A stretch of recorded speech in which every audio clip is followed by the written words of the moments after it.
चालेल, स्टार्ट करू. तर काल आपण एक महत्वपूर्ण सेशन सुरुवात केली होती आणि इंट्रोडक्शन आपलं झालेलं आहे. थोडक्यात क्लिअर, तुमच्या लक्षात आलं? कोणाला काही डाऊट? व्यवस्थित तुम्ही पाहिलं ते चालेल. यानंतर आपण सुरुवात करूया. आणि मी तुम्हाला काल सांगितल्याप्रमाणेच, म्हणजे ज्यावेळेस इतिहास विषयाची तयारी करीत असताना बरेच जण म्हणजे अगदी सुरुवातीपासून मग ते घटनाक्रम माहिती असावा म्हणून सुरुवात आधुनिक भारताच्या इतिहासापासून आणि अभ्यासक्रम घेऊन आपण करतो. मात्र सुरुवातीला थोडासा जो कालानुक्रम, जो घटनाक्रम आहे किंवा तो लक्षात ठेवत असताना, किंवा भारतीयांनी ब्रिटिशांसोबत जो संघर्ष केलेला होता तिथून सुरुवात होते, किंवा ब्रिटिशांचं आगमन होतं आणि तिथून त्यांनी स्वकीयांसोबत केलेला संघर्ष, स्वकीय म्हणजे त्यांच्या भागातील लोक असं म्हणू आपण, त्यांच्यासोबत केलेला संघर्ष, ह्या सर्व घडामोडींचा आढावा सुरुवातीला घेण्याऐवजी आपण थोडंसं काही कालांतराने घेऊ. सुरुवातीला एक 7-8 सेशन जे असतील, तो मात्र जे 3 टप्पे पाडलेले होते, आधुनिक भारताचा इतिहास, त्यानंतर महाराष्ट्राचा इतिहास, समाजसुधारक, तर यानुसार आपण जाणार आहे. तर सुरुवातीला समाजसुधारक. ओके, महाराष्ट्रातील काही महत्वाचे समाजसुधारक ज्यांच्याविषयीचे प्रश्न परीक्षेत विचारले जातात त्यांच्याबद्दलची आपल्याला माहिती या ठिकाणी घ्यायची आहे. क्लिअर? तर मी सुरुवात करतोय आता, अधिकचा वेळ न घेता. सेशन कशा प्रकारे असेल तेही मेन्शन करतो. एकूणच जे महत्वाचे समाजसुधारक असतील, पुरुष समाजसुधारक जे आहेत त्यांच्याबद्दल, महिला समाजसुधारक आहेत त्यांच्याबद्दलची माहिती, आणि दलित बांधवांची चळवळ, कामगारांची चळवळ, शेतकऱ्यांची चळवळ जी आहे, तसं सर्वांचा जो शेतकऱ्यांचा जो लढा आहे तो सर्व जे आहे तर ते मी महाराष्ट्राच्या इतिहासात तो सेपरेट आपण तिथे कनेक्ट करून ते घेणार आहोत. आणि समाजसुधारक सेपरेटली जे महत्वाचे आहेत, म्हणजे महात्मा ज्योतिबा फुले यांच्यापासून ते सर्वच समाजसुधारक, जगन्नाथ शंकर शेठ असतील, गोपाळ गणेश आगरकर, कर्वे, आंबेडकर, सर्वांच्या बाबतीत आपण या ठिकाणी सुरुवातीला माहिती घेणार आहोत. परीक्षाभिमुख महत्वाचे पॉइंट्स त्यांच्याबद्दलची. क्लिअर? हे लक्षात असू द्या. तर समाजसुधारकापासून सुरुवात असेल. सुरुवातीचे 6-7 सेशन मे बी आपल्याला लागतील समाजसुधारक या घटकाला. ठीक आहे, म्हणजे एक ऍव्हरेज म्हणेल मी, अधिकचे होऊ शकतील, कमी नाही, अधिकचे होऊ शकतील, ते पुढे पाहू. आणि सेशनचं स्वरूप सांगत असतानाच सुरुवातीला जे समाजसुधारक अभ्यासणार आहोत त्याच्यावरती PYQ जे प्रश्न विचारले गेलेले आहेत ते आपल्याला या ठिकाणी सोडवायचे आहेत. क्लिअर? मी तुम्हाला कालही मेन्शन केलं होतं, म्हणजे अगदीच आलो आपण माहिती घेतोय आणि जातोय असं नको व्हायला. प्रश्न आयोगाने कसे विचारलेले आहेत त्या धर्तीवरती आपण व्यवस्थितरित्या माहिती घेतोय का हे देखील पाहणं गरजेचं, आणि त्याच अनुषंगाने आपल्याला अभ्यास करावायचा हे लक्षात असू द्या. त्या पद्धतीने ते पुढे जायचंय. तर व्यवस्थित अभ्यास करा. तुम्ही तुमच्यापैकी बरेच जण PYQ पाहिलेले असतील तर ठीक आहे, नसतील तर तुम्ही या माध्यमातून सराव होणारच आहे. आणि या ठिकाणी प्रश्नांची उत्तरे सर्वांना द्यावायची आहेत. लक्षात घ्या, शेवटी ते आपण घेतलेलं आहेच प्रत्येक समाजसुधारकांच्या बद्दल. आजच्या भागात किती समाजसुधारक होतात ते त्यानुसार आपण ठरवूया लेक्चरच्या माध्यमातून, आणि त्यानंतर PYQ ते असणारच आहेत. क्लिअर? चलो, तर स्टार्ट करू. या प्रकारे आपण काल डिवायडेशन केलं होतं, आधुनिक भारताचा इतिहास, समाजसुधारक आणि महाराष्ट्राचा इतिहास. ठीक आहे, तर यामध्ये आपल्याला स्टार्ट करायचं आहे. मी लगेच आता परत म्हणजे टॉपिकला सुरुवात करतोय. त्यामध्ये आपण समाजसुधारकांच्या विषयीची माहिती घेणार आहोत. तर सर्वप्रथम पहिला घटक आपला समाजसुधारक असेल, त्यानंतर मग मी आधुनिक भारताच्या इतिहासाकडे वळेन, आणि नंतर सर्वात शेवटी मग महाराष्ट्राचा इतिहास. या पद्धतीने आपला हा विषय या ठिकाणी कव्हर होणार आहे. चला स्टार्ट करूया. मी अजून कमेंटकडे लक्ष असेलच, फक्त कोणाचं काही म्हणणं असेल तर ते कमेंटद्वारे कळवत चला.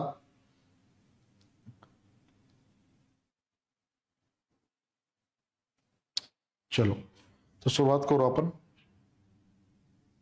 अनेक समाजसुधारकांच्या विषयीचा अभ्यास करीत असताना मात्र सर्वप्रथम ज्या समाजसुधारकाबद्दल मी सुरुवात करतोय महत्वाचे त्यांच्याविषयीची माहिती आपल्याला ते घेऊन स्टार्ट करायचं, ते म्हणजेच सर्वप्रथम पहिल्यांदा महात्मा ज्योतिबा फुले 1827 ते 1890 हा त्यांचा कालावधी आणि त्यांच्या संदर्भातली माहिती आपण सुरुवातीला घेणार आहोत. पहा, ज्यावेळेस समाजसुधारकांचं जर पाहायला गेलं म्हणजे अगदी जन्मतारखेपासून वगैरे इसवी सन, तर जगन्नाथ शंकर शेठ यांच्यापासून आपण सुरुवात करायला हवी. परंतु खऱ्या अर्थाने अस्पृश्यतेचं खऱ्या अर्थाने निर्मूलन जर कोणी केलं असेल सुरुवातीला, आणि स्त्री शिक्षणाच्या माध्यमातून एक मुहूर्तमेढ त्यांनी रोवली, आणि त्यानंतर खऱ्या अर्थाने म्हणजे देशाला एक वेगळी दिशा देण्याचं काम पहिल्यांदा जर कोणी केलं असेल तर इथे महात्मा ज्योतिबा फुले यांचं नाव आपल्याला सुरुवातीला घ्यावं लागेल. आणि महिलांच्या शिक्षणाप्रती दिलेलं योगदान यालाच अनुसरून आपण त्या ठिकाणी पहिल्यांदा थोर समाजसुधारक असलेले महात्मा ज्योतिबा फुले यांच्याबद्दलची माहिती घेणार आहोत. आणि ते परीक्षाभिमुख पॉइंट्स कशा पद्धतीने, तसेच प्रश्न जे काही विचारले जातील त्या धर्तीवरती हा टॉपिक आपल्याला कव्हर करायचा आहे.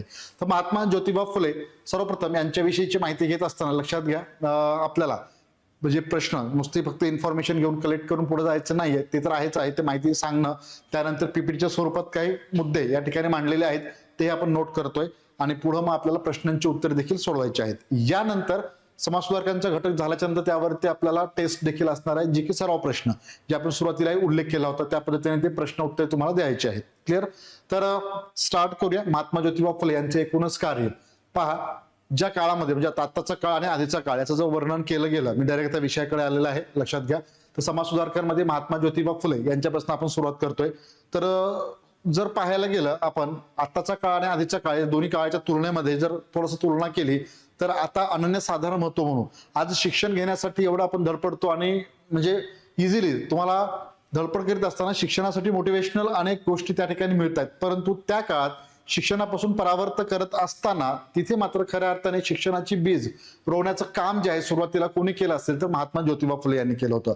अगदी समाजातून इतका मोठ्या प्रमाणात विरोध त्यांना मिळाला होता, कोणीही सहकार्य केलं म्हणजे आपण पाहतो म्हणजे चांगलं काम करायचं म्हटलं की कोणीही तिथे अडकाठी म्हणजे त्यांची भूमिका असणारच आहे. तुम्ही काहीतरी सुरू करतोय असं सांगितलं, अरे कशाला करतोय रे, सोडून टाकते बाजूला, दे दुसरं काहीतरी कर, हे आपल्या भाषेत सांगायचं म्हणजे थोडक्यात या पद्धतीने आपण कुठल्याही गोष्टीचं म्हणजे सुरुवात करत असताना. परंतु चांगलं कोणीतरी हा तो काहीतरी करतोय आणि माझा तुला सपोर्ट आहे असं म्हणणारे फार कमी व्यक्ती असतात. यात सुरुवातीला महात्मा फुले यांनी अगदी जीव घेणं म्हणजे त्यांच्यावरती हल्ला करण्यापर्यंत म्हणू आपण इथपर्यंत अशी वेळ आलेली होती आणि अशा वेळेला त्यांनी त्या ठिकाणी ताकदीनं उभं राहून या ठिकाणी समाज सुधारण्याचं पहिल्यांदा काम करीत असताना महिलांच्या शिक्षणाला अनन्यसाधारण महत्व दिलेलं होतं. आणि म्हणूनच आपल्याला दिसून येतं की 1848 या वर्षी महात्मा ज्योतिबा फुले यांनी पहिल्यांदा मुलींची शाळा पुणे या ठिकाणी बुधवार पेठेतील भिड्यांच्या वाड्यात त्यांनी स्टार्ट केलं होतं. आता अगदी शाळा स्टार्ट केली याचा अर्थ असा नाही की लगेच बरोच साऱ्या विद्यार्थ्यांनी आल्या, शाळा सुरू झाली, असं नव्हतं. विरोध तर होताच होता. पहिल्यांदा शाळा स्टार्ट केल्याच्या नंतर त्याकडे बऱ्याच व्यक्तींनी निगेटिव्ह म्हणजे नकारात्मक दृष्टिकोनातून पाहिलेलं होतं. त्यानंतर मात्र त्यांनी अविरतपणे हे काम सुरूच ठेवलं. पहिली शाळा कडून ते थांबले का? नाही, अजिबात नाही. तर पुढे 1851 असेल, त्यानंतर अनेक वर्ष त्यांनी त्या ठिकाणी शाळेचं काम सुरूच ठेवलेलं होतं. मुलींची शाळा असेल, त्यानंतर अस्पृश्य बांधवांनी देखील शिक्षण घ्यावं या उद्देशाने देखील त्यांनी शाळा स्टार्ट केलेली आहे. सुरुवातीला नाना पेठेत असेल, त्यानंतर वेताळ पेठेत त्यांनी शाळा स्टार्ट केली होती. नाना पेठेत ज्यावेळेस महात्मा फुले यांनी शाळा स्टार्ट केली होती अस्पृश्य बांधवांकरिता, कारण समाजामध्ये एका विशिष्ट वर्गानेच शिक्षण घ्यावं हा असा एक समज होता आणि त्यावेळेस तो खारिज करून सर्व जाती धर्मातील लोकांनी विद्यार्थ्यांनी शिक्षण घेतलं पाहिजे आणि यातून आपली प्रगती केली पाहिजे या उद्देशानं अस्पृश्य बांधवांकरिता महात्मा फुलेंनी पहिली शाळा स्टार्ट केली होती. तर सांगता येईल कोणाला किती विद्यार्थी असतील पहिल्या शाळेत? येस योगेश, 5. बरं, आणखीन येस ऑनलाईन जे आहेत सर्वांनी मेन्शन करू शकता किती विद्यार्थी असतील पहिल्या शाळेत ज्यावेळेस अस्पृश्य बांधवांकरिता महात्मा फुले यांनी पहिल्यांदा शाळा स्टार्ट केलेली होती. त्यावेळेला या शाळेमध्ये आपल्याला सांगू शकता?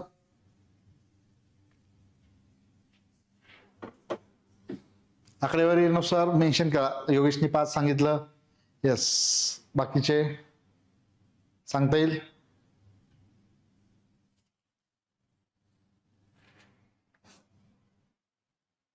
चला कमेंट करा पटकन.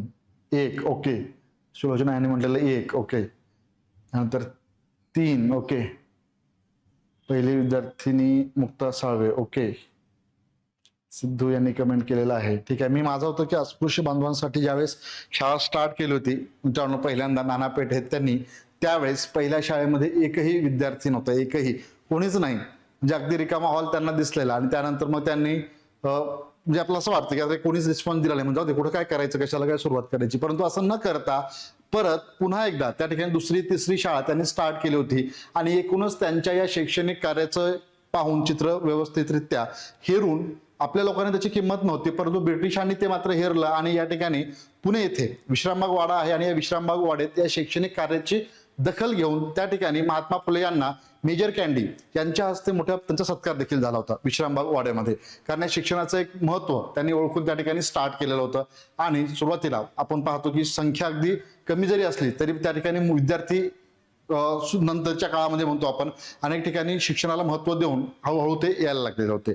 तर सुरुवातीला त्यांना निगेटिव्ह म्हणून आपण रिस्पॉन्स. यानंतर महात्मा फुले यांनी म्हणजे 1840 त्यांचा जन्म आपल्याला माहिती आहे, सुरुवातीला थोडंसं आणखी मागे येतो. 11 एप्रिल 1827 या वर्षी महात्मा ज्योतिबा फुले यांचा जन्म कुठे? पुणे या ठिकाणी. कडगुण त्यांचं मूळ गाव कडगुण. जन्म हा पुणे या ठिकाणी झालेला होता आणि यानंतर 1840 या वर्षी त्यांनी सावित्रीबाईंशी त्यांचा विवाह 1840 मध्ये आणि त्यानंतर त्यांच्या या शैक्षणिक कार्यात त्यांना मोठ्या प्रमाणात त्यांचं सावित्रीबाईंचंही सहकार्य लाभलेलं होतं आणि या माध्यमातून त्यांनी शैक्षणिक म्हणजे सुरुवात, शिक्षणाची सुरुवात समाजातील मुलींकरिता त्या ठिकाणी शाळा सुरू करून त्यांनी स्टार्ट केला असं म्हणू आपण. मात्र यासाठी समाज सुधारणेकडे वळण्याकरिता त्यांच्या म्हणजे आयुष्याला कलाटणी देणारी किंवा समाज सुधारणेकडे वळणारी एक त्यांच्या आयुष्यात घटना घडलेली आणि त्या घटनेनेच ते खऱ्या अर्थाने समाज सुधारणेकडे म्हणजे तिकडे वळले आपण असं म्हणू शकतो. पहा, ज्यावेळेस आपल्या मित्राच्या वरातीत, ब्राह्मण मित्राच्या वरातीमध्ये एका तुम्ही विशिष्ट जाती धर्माचे आहात म्हणून त्या ठिकाणी तुम्हाला बाजूला काढण्यात येतं. काहीतरी हा वेगळा मनुष्य दिसतोय आणि त्यामुळे त्याला बाजूला सारलं पाहिजे या कारणास्तव त्यांना ज्यावेळेस बाजूला काढलं जातं आणि त्यानंतर मात्र पूर्ण अक्षरशः म्हणजे महात्मा ज्योतिबा फुले यांना ती गोष्ट जी आहे म्हणजे इतरांप्रमाणेच मलाही 2 हात आहेत, 2 डोळे, 2 कान, त्याप्रमाणे माझं सगळं शरीर यष्टी असताना, माणसासारखा माणूस दिसत असताना हे कुठून आलं की असं काहीतरी मी एका वेगळ्या जातीतला म्हणून मला बाजूला सारलं जातं. तो जो अपमान झालेला होता तो मात्र त्यांना स्वस्थ बसू दिला नाही आणि याच कारणास्तव पुढं महात्मा ज्योतिबा फुले यांनी मग समाज सुधारणेसाठी वळत असताना यातून पहिल्यांदा महिलांच्या शिक्षणाला अनन्यसाधारण महत्त्व देऊन या महिलांना शिक्षण मिळाल्याच्या नंतर पुढील पिढी जी असणार आहे त्यासाठी एक प्रगल्भ विचार म्हणू आपण तो रुजवण्याकरिता मुलींच्या शिक्षणाला सुरुवातीला महत्त्व दिलं होतं. यानंतर ज्या काळामध्ये मोठ्या प्रमाणामध्ये आपण पाहतो की महिलांचं म्हणजे सुरुवातीला खूप बालविधवा असतील किंवा अनेक विधवांच्या पोटी त्या ठिकाणी अपत्य जन्माला आल्याच्या नंतर त्यांना बऱ्याचदा म्हणजे वाईट टाकून द्यायचं, काही जण फेकून दिलं जायचं. यावेळेस महात्मा फुले यांनी स्वतःच्याच घरी 1863 या वर्षी बालहत्या प्रतिबंधक गृहाची स्थापना केलेली होती. ओके, बालहत्या प्रतिबंधक गृह कुठे स्थापन? स्वतःच्याच घरी त्यांनी याची स्थापना केली आहे. यानंतर महिलांचं म्हणजे एखाद्या मुलं म्हणजे पुरुषाचे लग्न झाल्याच्या नंतर अगदीच त्याचं निधन झालं की मग एक प्रथा जी होती ज्या प्रमाणात आपण पाहतो की पांढरी साडी नेसण्याचा प्रकार असेल किंवा मग केश ओपन असेल म्हणजे पूर्ण केस काढायचं, टक्कल व्हायचं या पद्धतीनं. यासाठी ही प्रथा मोडीत काढण्यासाठीच त्यांनी नाभिकांचा संप देखील घडवून आणला होता.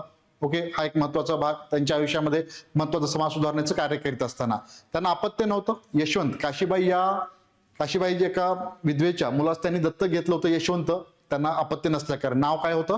यशवंत. बारीक सारीक गोष्टी सुरुवातीला आपण नोट करतोय समाज सुधारणेकडे वळत असताना. या सर्व घडामोडी होत असतानाच त्या ठिकाणी समाजातील सामाजिक आणि धार्मिक गुलामगिरी नष्ट करण्याच्या उद्देशाने, उद्देश महत्वाचा असेल लक्षात घ्या, प्रश्नांचं स्वरूप आपल्याला पाहायचं आहे. आता काय कधी स्थापन केलं हा तर भाग असेल, हा मात्र तुम्हाला जोड्या लावाच्या स्वरूपात विचारलं जाईल. परंतु ज्यावेळेस एखादी संस्था त्यांनी स्थापन केली असेल त्यावेळेस त्याचा नेमका उद्देश वगैरे काय यासाठी यावर आधारित प्रश्न पुढील काळात तुम्हाला पाहायला मिळतील. तर समाजातील सामाजिक आणि धार्मिक गुलामगिरी ही नष्ट करण्याच्या उद्देशाने 24 सप्टेंबर 1873 या वर्षी महात्मा ज्योतिबा फुले यांनी सत्यशोधक समाजाची स्थापना केली होती. ओके, कशाकरिता हे मेन्शन केलं, इयर हे महत्वाचं असेल सॉरी, कारण त्याचं रिझन काय तर घटनाक्रम, कालानुक्रम ते लावा असं विचारलं जातं. कोणत्या संस्थेची कधी स्थापना झालेली आहे तो क्रम आपल्याला माहिती असणं आवश्यक, या उद्देशाने आपल्याला हे नोट करणं गरजेचं आहे. ठीक आहे, आता साधारणपणे ऑनलाईन क्वेश्चन सत्यशोधक समाजाची स्थापना कधी झाली वगैरे असे प्रश्न नसतील. मात्र त्याचा हेतू काय, उद्देश नेमकं काय आहे, कशाकरिता ज्यावेळेस स्थापन केलं गेलं त्याच्यासोबतच इतर काही संस्था असतील त्याचा एक वेगळा क्रम म्हणजे त्या संस्थांची नावे आणि इकडे इयर असं मेन्शन करून जोडायला हवा. अशा प्रकारचे क्वेश्चन तुम्हाला परीक्षेमध्ये पाहायला मिळेल. त्यामुळे हे महत्वाचं असेल. सत्यशोधक समाज 1873, ज्या सत्यशोधक समाजाच्या आधारावरती आपण पाहतो अनेक समाज सुधारकांनी, इव्हन शाहू महाराज असतील, छत्रपती राजर्षी शाहू महाराज असतील किंवा बरेचसे समाज सुधारक पुढे त्यांचं उदाहरण पुढे देणारच आहोत आपण. तर त्या व्यक्तींनी सर्वांनी पुढे या सत्यशोधक समाजातून प्रेरणा घेऊन, जसं की ताराबाई शिंदे यांचे उल्लेख करतो आपण. ताराबाई शिंदे यांनी स्त्री पुरुष तुलना नावाचा 1882 या वर्षी ग्रंथ लिहिलेला होता. त्याच्यासाठी त्याच्या मागची प्रेरणा जी होती तर महात्मा ज्योतिबा फुले यांनी स्थापन केलेल्या सत्यशोधक समाजाचा होता. अशा अनेक समाज सुधारकांनी या सत्यशोधक समाजातून प्रेरणा घेऊन आपलं अविरतपणे काम पुढे केलेलं होतं, ज्याची स्थापना महात्मा फुले यांनी केली होती. पुढं या सत्यशोधक समाजाचं एक ब्रीदवाक्य होतं, म्हणजे सर्व साक्षी जगतपती त्यासी नकोच मध्यस्थी. म्हणजे काय, थोडक्यात याचा अर्थ समजून घ्यायचा आपल्याला तर एखादा म्हणजे समाज सुधारण्यासाठी ज्यावेळेस स्थापना सत्यशोधक समाजाची केली गेली त्यानंतर तुम्हाला जर ईश्वराकडे काही मागायचं असेल, ओके, ईश्वराकडे काही मागायचं असेल त्यावेळेला तुम्हाला कुठल्याही मध्यस्थी एका व्यक्तीवरती अवलंबून न राहता तिथे तुम्ही डायरेक्ट कनेक्ट करून तुमचं काही म्हणणं असेल तर तुम्ही डायरेक्ट ईश्वराला मागा ना, मध्ये कोणाला काय येत आहे असं त्यांचं थोडक्यात म्हणणं. आणि यासाठी सर्व साक्षी जगतपती त्यासी नकोच मध्यस्थी या नावाचं ब्रीदवाक्य आपल्याला सत्यशोधक समाजाचं दिसून येतं. या सत्यशोधक समाजाची स्थापना जरी 1873 या वर्षी झाली असली तरी पहिलं अधिवेशन जे आहे तर 1911 या वर्षी ते भरवण्यात आलेलं होतं. ओके, पुणे या ठिकाणी स्वामी व्यंकय्या अय्यवारू हे या ठिकाणी या सत्यशोधक समाजाचे पहिले अध्यक्ष होते, जे अधिवेशन पार पडलं होतं 1911 मध्ये. 1911 या वर्षी. सत्यशोधक समाजाच्या मुंबई शाखेचे अध्यक्ष होते मुंबई या ठिकाणचे नारायण मेघाजी लोखंडे. ओके, हे थोडंसं गोष्टी आपल्याला त्या सत्यशोधक समाजाशी रिलेटेड माहिती असणं गरजेचं आहे. महात्मा फुले यांच्या निधनानंतर म्हणजे 1890 नंतर 1891 ला सत्यशोधक समाजाच्या अध्यक्षपदाची धुरा जी आहे ते सावित्रीबाईंनी काही काळ त्यांनी त्यांच्या अंगावरती म्हणजे त्यांनी त्यांच्या खांद्यावरती धुरा घेतली आणि त्यानुसार त्यांचं अविरतपणे काम आपल्याला पुढे चालू ठेवल्याचं दिसून येतं. हे एकूणच सत्यशोधक समाजाबद्दलचे काही पॉइंट्स महत्वाचे आपल्याला नोट करणं आवश्यक. यानंतर पुढं महात्मा ज्योतिबा फुले यांचं शेतकऱ्यांविषयी कार्य जाणून घेणं महत्वाचं. पहा, समाज सुधारणेसाठी कार्य करीत असताना मुलींच्या शिक्षणाला प्राधान्य दिलं. अस्पृश्य बांधवांच्या कार्याविषयी आपण थोडक्यात जाणून घेतलं.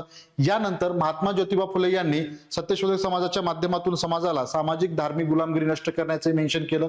यानंतर शेतीविषयक कार्य जो महत्वाचा भाग असेल. म्हणजे पहा, ज्या वेळेस शेतकऱ्यांच्या काही समस्या होत्या त्या सोडवण्यासाठी ब्रिटिशांनी अविरतपणे प्रयत्न केले पाहिजेत ही मागणी त्यांची होती आणि प्रामुख्याने आता प्रश्न कसे येतात पहा, त्यानुसार आपण माहिती घेऊ आणि ते आणखीन बेस्ट जाईल.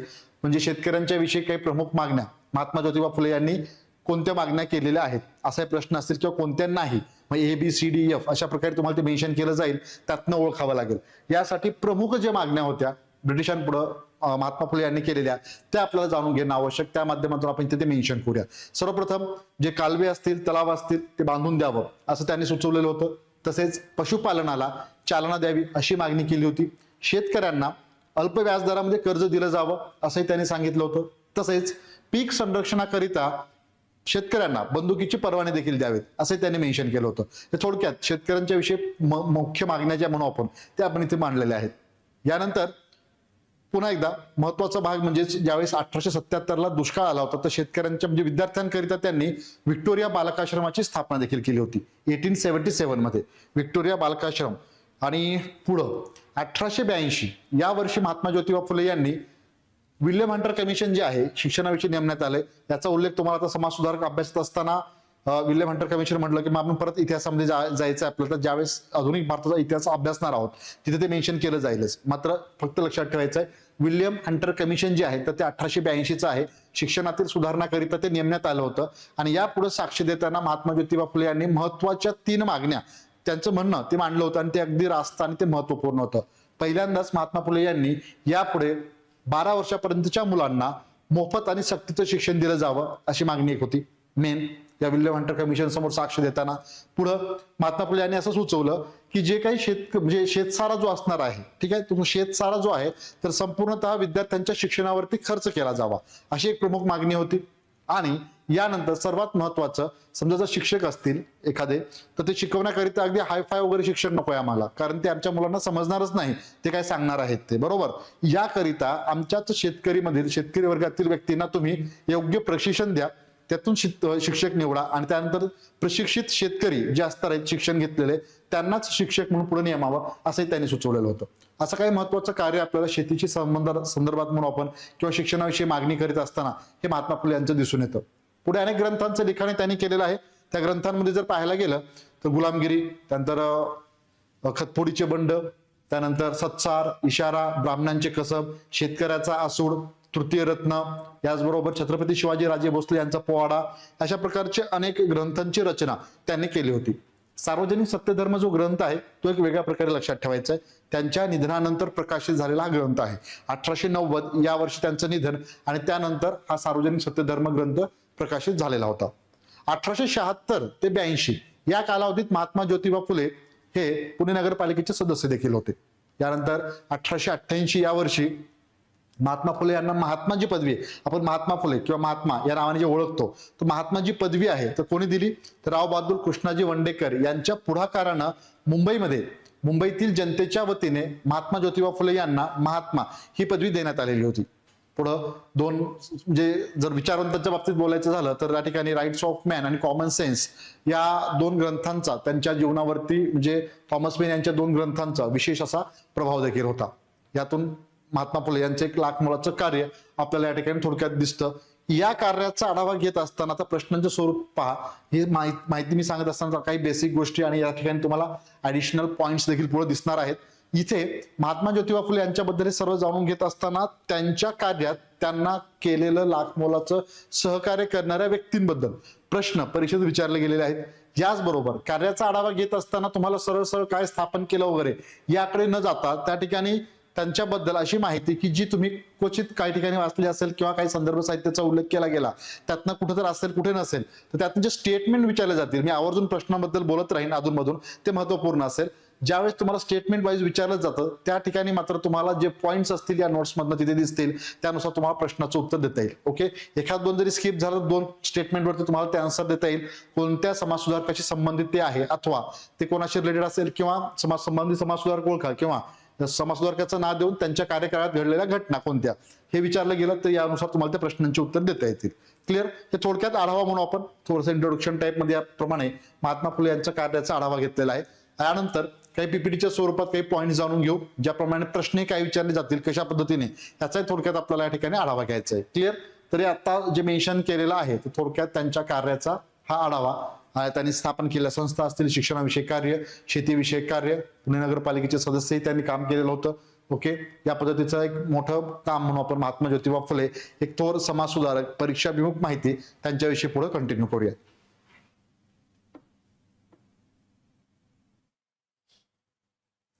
चला, येस, तोपर्यंत काही कोणाचे क्वेश्चन्स असतील इथे मी तो नंबर दिलेला असेल इथे, तुम्ही नंबरवरती कॉन्टॅक्ट करू शकता. ओके, विद्यागिरी यांनी मेन्शन केलं होतं. बॅच साठी कोणाला संपर्क साधायचा आहे? त्यानंतर प्रदीप, गुड आफ्टरनून. यस,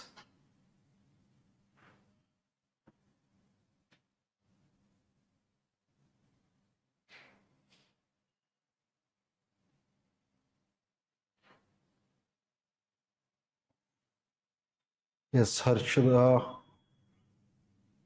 चालेल.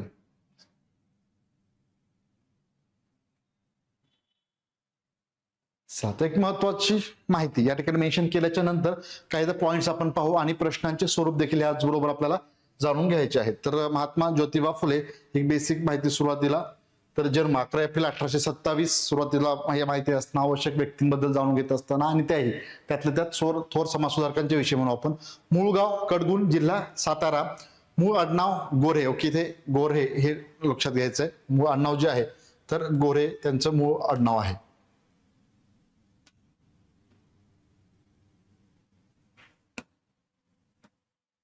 येस,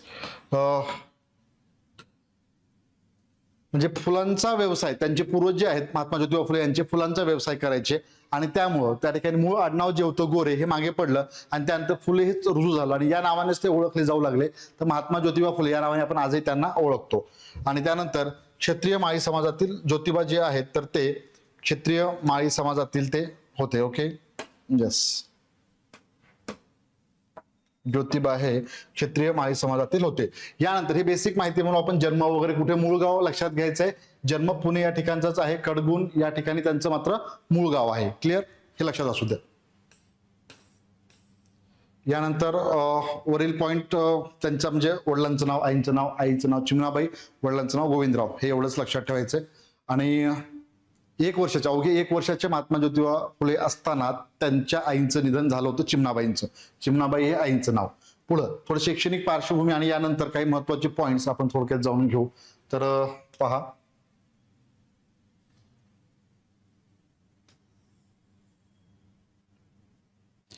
(1834) शैक्षणिक पार्श्वभूमी. पंतोजींच्या शाळेत ज्योतिबांचं प्राथमिक शिक्षण त्यांनी पूर्ण केलेलं होतं. तर वयाच्या 13व्या वर्षी धनकवडीच्या खंडोजी नेवसे पाटील यांची कन्या सावित्रीबाईंशी त्यांचा 1840 विवाह. कधी? 1840 या वर्षी त्यांचा विवाह.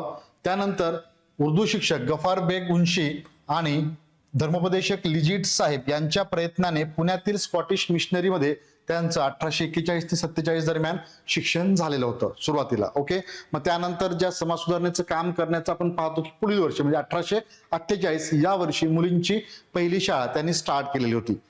क्लिअर?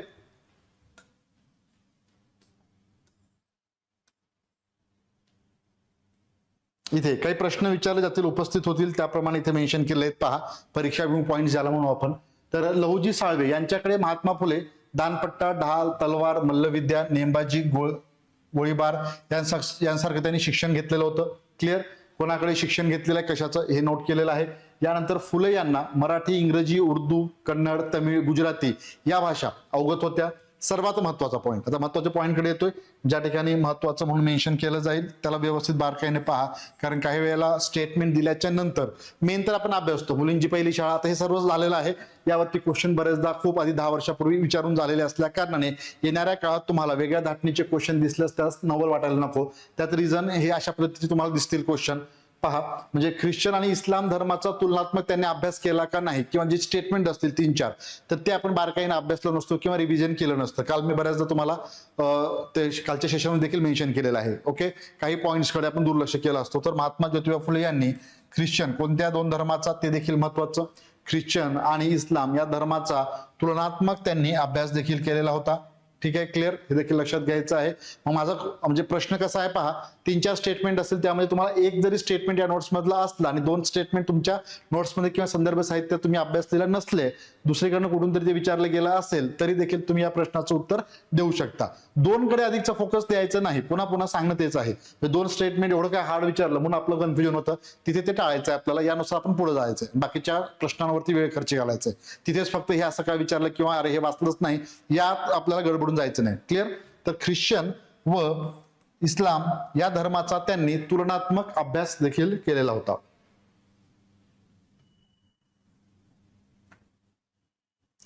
पुढं मग स्त्रियांविषयी कार्य, मेन म्हणजे शिक्षणाबद्दल आपण म्हणू.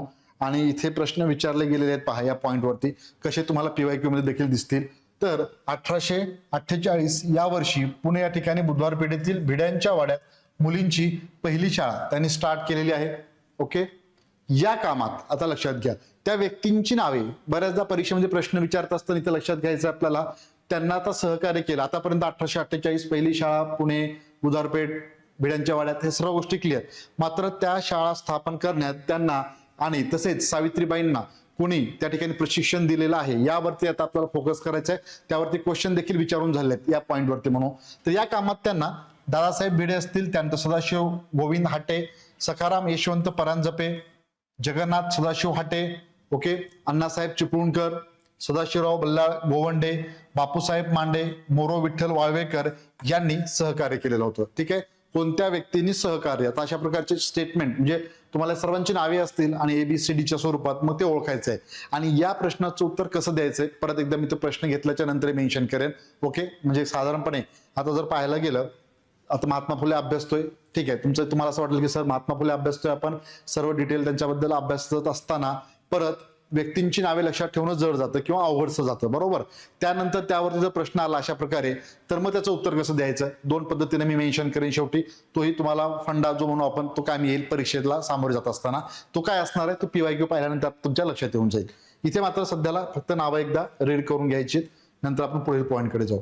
पुढं मग 1851 या वर्षी त्यांनी बुधवार पेठेतील चिपळूणकरांच्या वाड्यात मुलींची दुसरी शाळा सुरू केली. त्यानंतर रास्तापेठेत तिसरी शाळा स्टार्ट केल्या होत्या. अविरतपणे पहिली शाळा स्टार्ट करून न थांबता पुढे सुरूच आहेत आपल्याला. परत 1851 मध्ये वेटाळपेठेत त्यांनी मुलींची शाळा स्टार्ट केलेली आहे. एकूणच शाळा स्टार्ट केल्याच्या बद्दलची माहिती थोडक्यात म्हणून आपण, हे थोडंसं फास्टली आपण जाऊया पुढं. आताचं अहिल्यानगर, ओके, आणि आधीचं अहमदनगर. तर मुलींसाठी शाळा सुरू करण्याच्या ज्योतिबांच्या कार्यामागे आताचा अहिल्यानगर, ओके, मिस फरारबाई यांनी मुलींसाठी सुरू केलेल्या शाळेची प्रेरणा होती. ओके, कोणाची प्रेरणा हे देखील महत्वाचं हा पॉइंट. स्त्री शिक्षणाविषयी महत्व सांगताना जिच्या हाती पाळण्याची दोरी तीच जगाते उद्धारी असं महात्मा फुले म्हणत. ठीक आहे, स्टेटमेंट काही स्टेटमेंट वाईज क्वेश्चन विचारले जातात, कोणाचं आहे ते. अनेक आता एका समाजसुधारकाबद्दल अभ्यासतोय ते लक्षात राहतं तिथपर्यंत, परंतु अनेक समाजसुधारक आले म्हटलं की त्याबद्दल आपल्याला कन्फ्युजन होतं. ओके, यामुळे आपल्याला ते व्यवस्थितरित्याच अभ्यासणं गरजेचं आहे, ज्यावरती प्रश्न आवर्जून विचारले जातात. पुढं मग त्यांच्या एकूणच शिक्षणाच्या कार्याची दखल घेत इंग्रज सरकारने त्या ठिकाणी पुणे इथे विश्रामबाग वाडा जो आहे तर इथे त्यांचा सत्कार केला होता. कोणाच्या हस्ते? मेजर कॅन्डी यांच्या हस्ते त्यांचा सत्कार. स्त्री शिक्षणाचे आद्यजनक म्हणून ब्रिटिश सरकारने महात्मा फुले यांचा 1882 देखील गौरव केलेला आहे. तिथे आपण पाहतो 1882 या वर्षी महात्मा फुले यांच्याबद्दल विल्यम हंटर कमिशन समोर साक्ष देताना शिक्षणाविषयीचे जे विचार मांडलेले होते त्यांनी ते देखील लिहिण्यात आलं होतं. या आधीचंही काम जे केलेलं होतं अस्पृश्य बांधवांसाठी असेल, पुढे ते पाहायचंच आहे. मुलींच्या शिक्षणासाठी त्यांनी शाळा स्टार्ट केली असेल, याला अनुसरून आपल्याला काही जे क्वेश्चन विचारले जातील तर तिथे मात्र हे लक्षात ठेवायचं आपल्याला, त्यांच्या कार्याचा जो गौरव करण्यात आला होता तर ते लक्षात ठेवणं आवश्यक ब्रिटिश सरकारच्या वतीने. पुढे मुलींची म्हणजे शाळा चालवण्याकरिता सखाराम परांजपे, आणखीन काही व्यक्तींची नावे मेन्शन केलेले त्याचबरोबर मगाशी केले होते त्यातले, आणि आणखीन इथे 1-2 व्यक्ती ऍडिशनल. सखाराम परांजपे असतील, त्यानंतर सदाशिव हाटे, सदाशिव गोवंडे, मोरो विठ्ठल वाळवेकर, विष्णुपंत थत्ते, केशव शिवराम भवाळकर, देवराम ठोसर या ब्राह्मण मंडळींचे आर्थिक सहकार्य देखील मिळालं होतं. इसी जोन्स यांनी ज्योतिरावांना मदत केलेली होती. विष्णुपंत थत्ते यांनी ज्योतिरावांनी काढलेल्या शाळेत शिक्षक म्हणून त्यांनी काम केलेलं होतं. ओके, विष्णुपंत थत्ते शिक्षक म्हणून काम केलं. इसी जोन्स हे नाव लक्षात ठेवायचं आहे. क्वेश्चन विचारलेला आहे, पुढे तुम्हाला दिसेल PYQ मध्ये जो प्रश्न विचारला तो आपण घेतलेला पण आहे, मग ते क्लिअर होऊन जाईल. केशव शिवराम भवाळकर यांनी सावित्रीबाई फुले यांना शिक्षकीचे कार्य कसे करावे याविषयी प्रशिक्षण देण्याचं काम केलं होतं. आता या सर्वांच्या व्यक्तींमध्ये जर नाव लक्षात ठेवायचं एक वेगळं आपल्याला आणखीन एक, तर केशव शिवराम भवाळकर हे नाव मात्र व्यवस्थित वेगळ्या पद्धतीने लक्षात ठेवा, कारण सावित्रीबाई फुले यांना प्रशिक्षण देणारे व्यक्ती. ठीक आहे, या सर्वांच्या नावांमध्ये एक नाव तेवढं एक लक्षात ठेवा. शाळा सुरू करण्यात सहकार्य केलं होतं कोणी, तर त्यांची लिस्ट आपण ते मेन्शन केलेली आहे. महात्मा फुले यांच्या शैक्षणिक कार्याबद्दल 16 नोव्हेंबर 1882 रोजी शिक्षणाचे आद्यजनक म्हणून ब्रिटिश सरकारने त्यांचा गौरव केला होता. ज्यावेळेस विल्यम हंटर कमिशन नेमलं होतं आणि त्यावेळेस भारताचा व्हाईसराय लॉर्ड रिपन 1882 या वर्षी, 1880 ते 84 हा काळ लॉर्ड रिपनचा. हे फक्त नाव ऐकायचं, ते तुम्हाला परत आधुनिक भारताच्या इतिहासामध्ये येणार आहेत. लॉर्ड रिपन कोण, विल्यम हंटर कमिशन काय आहे, हे सर्व आपण त्या ठिकाणी पाहणार आहोत. इथे फक्त त्यांचा संदर्भ ज्यावेळेस येईल ते फक्त नाव एकदा आपल्या जे ऐकून पुढे जायचं. पुढे नेक्स्ट वन, यानंतर मग काही संस्था, यावरती क्वेश्चन कशा प्रकारे आला होता की काही संस्था जे त्यांनी स्थापन केलेल्या आहेत तर त्याचा म्हणजे क्रम आपल्याला लावायचा होता, कोणत्या वर्षी कोणती संस्था, किंवा एका बाजूला संस्थांची नावे दुसऱ्या बाजूला इयर मेन्शन केलं जातं, मग जोड्या जुळवा, अशा प्रकारचे प्रश्न आपल्याला मागे विचारलेल्याचं पाहायला मिळतं. त्यानुसार आता इथून पुढं ज्याप्रमाणे त्यांनी समाज सुधारण्यासाठी कार्य केलेलं आहे ते मात्र व्यवस्थित नोट करायचं आहे. तर स्वतःच्याच घरी सुरुवातीला 1863 या वर्षी बालहत्या प्रतिबंधक गृहाची त्यांनी स्थापना केली होती. महात्मा फुले आणि सावित्रीबाई यांच्या कार्याचा प्रभाव गोपाळ हरी देशमुख, लालशंकर, उमाशंकर आणि न्यायमूर्ती महादेव गोविंद रानडे यांच्यावर देखील पडलेला होता. त्यांनी या कार्याला पाठिंबा दिला आणि तसेच पंढरपूर या ठिकाणी बालहत्या प्रतिबंधक गृह देखील स्थापन केलेलं होतं. ठीक आहे, कोणी या लोकांनी हे लक्षात घ्यायचं आहे, इथे कोणी स्थापन केलंय किंवा या लोकांनी या ठिकाणी ठिकाण, ओके, बालहत्या प्रतिबंधक गृहाचं ठिकाण विचारलं जाऊ शकतं. याच्यानंतर म्हणजे महात्मा फुले यांनी स्थापन केलेलं आहेच, मात्र नंतर पंढरपूर या ठिकाणी कोणत्या व्यक्तींनी किंवा त्या व्यक्तींची नावे घेऊन तुम्हाला तिथे ठिकाण विचारलं जाऊ शकतं. तर पंढरपूर विसरायला नको हे लक्षात ठेवा. बालहत्या प्रतिबंधक गृहाची स्थापना देखील करण्यात आलेली होती. इथे आणखीन एक सांगायचं थोडासा एक पॉइंट्स न्यायमूर्ती महादेव गोविंद रानडे यांच्याविषयी पहा.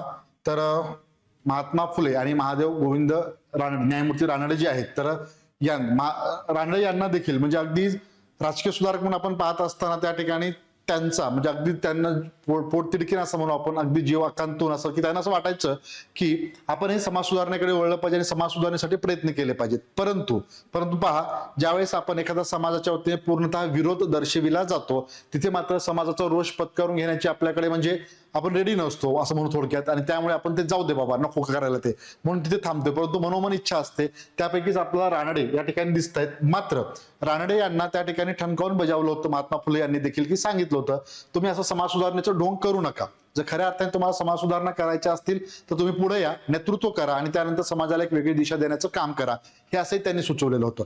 परंतु रानडे यांनी म्हणजे घरच्यांचं म्हणजे थोडक्यात म्हणून आपण वडिलांचं जे असेल दरार जो होता त्यानुसार त्यांनी असं एकदम विरोधात भूमिका घेण्याचं ते धजावत नव्हते, किंवा आपले नातेवाईक जे असतील ते कोण काय बोलतील या उद्देशाने त्यांनी त्याकडे जास्त लक्ष दिलं नव्हतं. परंतु मनोमनी त्यांचं मत होतं या ठिकाणी की आपण समाज सुधारणा करणे जास्त आपलं म्हणजे त्यांच्या मनातून त्यांना वाटायचं की समाज सुधारणा करणे गरजेचं आहे. एक किस्सा थोडक्यात त्यांच्याबद्दलचा हा म्हणू आपण. यानंतर पुढील पॉइंट्स जाणून घेत असताना मग विधवा पुनर्विवाह यासाठी फुले यांनी गोखल्यांच्या बागेत पहिला पुनर्विवाह घडवून आणला होता. कधी? 1864 मध्ये. त्यानंतर 65 या वर्षी विधवांच्या केश शोषण बंदीसाठी प्रयत्न करताना तळेगाव दाभाडे आताचं ओके जे तळेगाव दाभाडे या ठिकाणी त्यांनी नाविक बांधवांचा संप घडवून आणलेला होता. कधी? पहा, इयर परत लक्षात घ्या, सिक्वेन्सला मेन्शन करतोय आपण. विधवा पुनर्विवाह घडवून आणलेला होता 1864. त्याआधी बालहत्या प्रतिबंधक गृहाची स्थापना 1863 मध्ये आणि आता 1865 यावेळेस केशव पण बंदीकरिता नाविकांचा संप सर्वप्रथम त्यांनी घडवून आणलेला होता तळेगाव डमढरे किंवा तळेगाव दाभारे या ठिकाणी. ज्योतिबांना आपत्ती नव्हती आणि 1873 या वर्षी काशीबाई या विधवेच्या मुलास त्यांनी दत्तक घेतलं आणि नाव काय त्याचं यशवंत. Okay clear. तर थोडक्यात महत्वाचे पॉइंट सुरुवातीचे.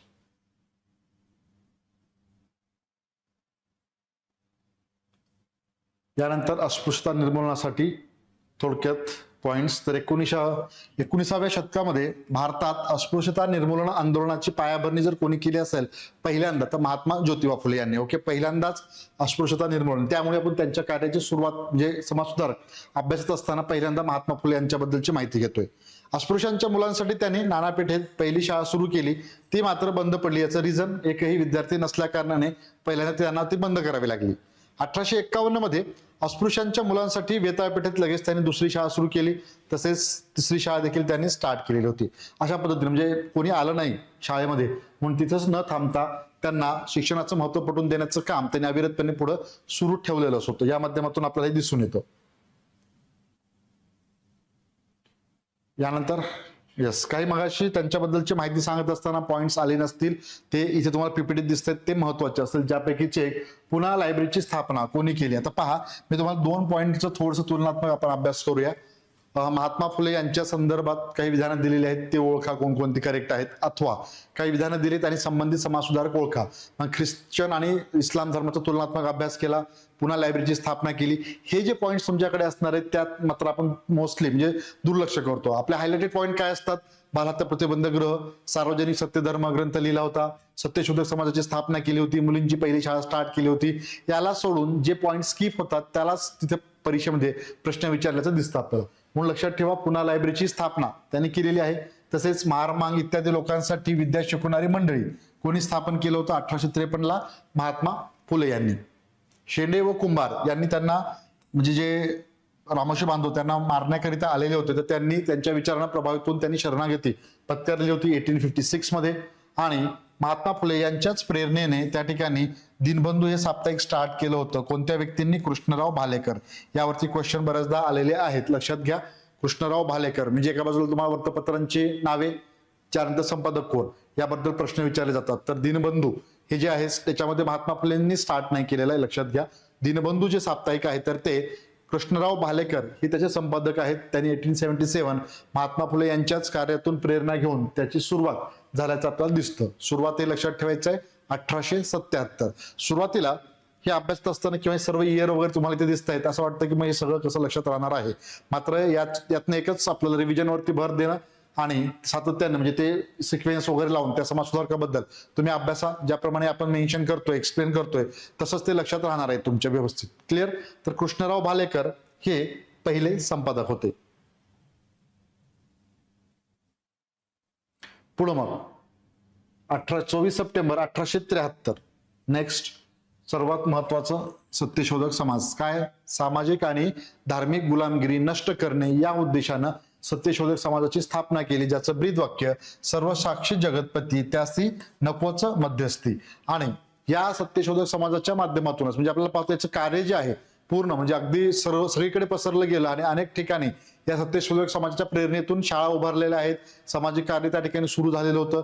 यात जर पाहायला गेलं तर मुंबई शाखेचे अध्यक्ष हे देखील आपल्याला लक्षात ठेवायचं आहे. मुंबई शाखेचे अध्यक्ष या सत्यशोधक समाजाचे ते नोट करून घेऊ आपण. नारायण मेघाजी लोखंडे हे नाव लक्षात ठेवा. ठीक आहे, नारायण मेघाजी लोखंडे हे सत्यशोधक समाजाच्या मुंबई शाखेचे अध्यक्ष होते. यानंतर ज्यावेळेस सत्यशोधक समाजाचं कार्य सुरूच होतं आणि म्हणजे पुणे या ठिकाणावरून आपण म्हणू ज्यावेळेस स्थापना करण्यात आली होती या सत्यशोधक समाजाची, यानंतर अविरतपणे काम करीत असताना म्हणजे अनेकांनी ग्रंथही लिहिलेले आहेत त्यावरनं प्रेरणा घेऊन पुढे महात्मा फुले यांचं निधन होतं. निधन झाल्याच्या नंतरही अविरतपणे काम सुरूच राहतं आणि 1911 त्यांच्या निधनाच्या 20 वर्षानंतर जवळपास म्हणून आपण 1911 मध्ये याचं पहिलं अधिवेशन आयोजित करण्यात येतं. ओके, कुठे? पुणे याच ठिकाणी. पुणे येथे सत्यशोधक समाजाचं पहिलं अधिवेशन. स्थापना जरी 73 ची असली तरी देखील हे लक्षात घ्या. हा पुढे मेन्शन आहेच डेट तारखेसहित सत्यशोधक समाजाचे पहिले अधिवेशन 17 एप्रिल 1911 पुणे या ठिकाणी स्वामी रामय्या व्यंकय्या अय्यवारू हे या सत्यशोधक समाजाच्या पहिल्या अधिवेशनाचे अध्यक्ष होते. सावित्रीबाई यांनी 1890 नंतर सत्यशोधक समाजाची धुरा आपल्या खांद्यावरती वाहिली होती. सत्यशोधक समाजाच्या त्याने म्हणजे अध्यक्षपद भूषवलेलं होतं महात्मा फुले यांच्या नंतर. मात्र अधिवेशन जे पार पडलं असं म्हणून आपण पहिलं आणि त्याचे अध्यक्ष स्वामी व्यंकय्या अय्यवारू हे वेगळ्या पद्धतीने लक्षात ठेवायचं. पुढे मग शेतकऱ्यांच्या विषयी काय मग अशी उल्लेख केला होता तेच पुन्हा आपल्याला लक्षात घ्यायचं आहे. शेतकऱ्यांच्या विषयी महत्वाच्या मागण्या त्या ठिकाणी त्यांनी आपल्याला केलेल्या होत्या ब्रिटिशांना. त्यापैकी तलाव बांधून देणं असेल, बंधारे धरणे बांधून देऊन शेतीला योग्य पाणी पुरवठा उपलब्ध करून द्यावा असे त्यांनी सुचवलं. याचबरोबर पीक संरक्षणासाठी शेतकऱ्यांना बंदुकीची परवाने मिळावीत आणि पशुपालनाला चालना मिळावी. तसेच अल्प व्याजदराने शेतकऱ्यांना कर्ज देखील देण्यात यावं असे त्यांनी सांगितलं. महत्वाच्या मागण्या असतील या सर्व आपल्याला लक्षात ठेवणं आवश्यक आहे. आता येणारा पुढील प्रश्न या पद्धतीने असेल तुम्हाला महात्मा फुले यांनी शेतकऱ्यांविषयी जे काही मागण्या केल्या त्यात प्रमुख मागण्यांपैकी कोणत्या होत्या कोणत्या नाहीयेत. मग ABCDEF अशा स्वरूपात यापैकी असतील एखाद दोन ते नसतील शेतकऱ्यांच्या बाबतीत. ते सराव प्रश्नामध्ये आपण ते घेणारच आहे. त्या माध्यमातून आणखीन तुम्हाला तो चांगल्या प्रकारे प्रश्न सोडवता येईल आणि लक्षात येईल प्रश्न काय विचारला आणि उत्तर काय असणार आहे. क्लिअर. यानंतर पुढे मग 1877 या वर्षी दुष्काळात त्यांनी धनकवडी या ठिकाणी दुष्काळग्रस्त विद्यार्थ्यांकरिता व्हिक्टोरिया बालकाश्रमाची त्यांनी स्थापना केली होती. कोणी स्थापना कधी 1877 महात्मा फुले यांनी. ड्यूक कॅनॉट भारताच्या भेटीवर आले असता 1888 या वर्षी ज्योतिरावांनी पारंपरिक शेतकऱ्यांच्या वेशात आपण त्यांची एक वेशभूषा पाहतो महात्मा ज्योतिबा फुले यांचे तर तेच साधारणपणे आपण पुढे पाहतो. तर त्याच वेशामध्ये पुणे या ठिकाणी त्यांची भेट घेऊन भारतीय शेतकऱ्यांच्या हालाकीचं दर्शन त्यांनी घडवलेलं होतं. कॅनॉट ड्यूक कॅनॉट ज्यावेळेस भारत भेटीवर होते त्यावेळेला कधी 1888 या वर्षी. यानंतर मग शेतकऱ्यांचा आसूड या ग्रंथामध्ये त्यांनी शिक्षणाअभावी जी समाजाची परवड कशा प्रकारे होती ते खालीलपणे स्पष्ट केलं होतं. म्हणजे पहा, विद्येविना मती गेली, बऱ्याचदा आपण हे वाचलेले असणार आहे आपल्या लक्षात असेल.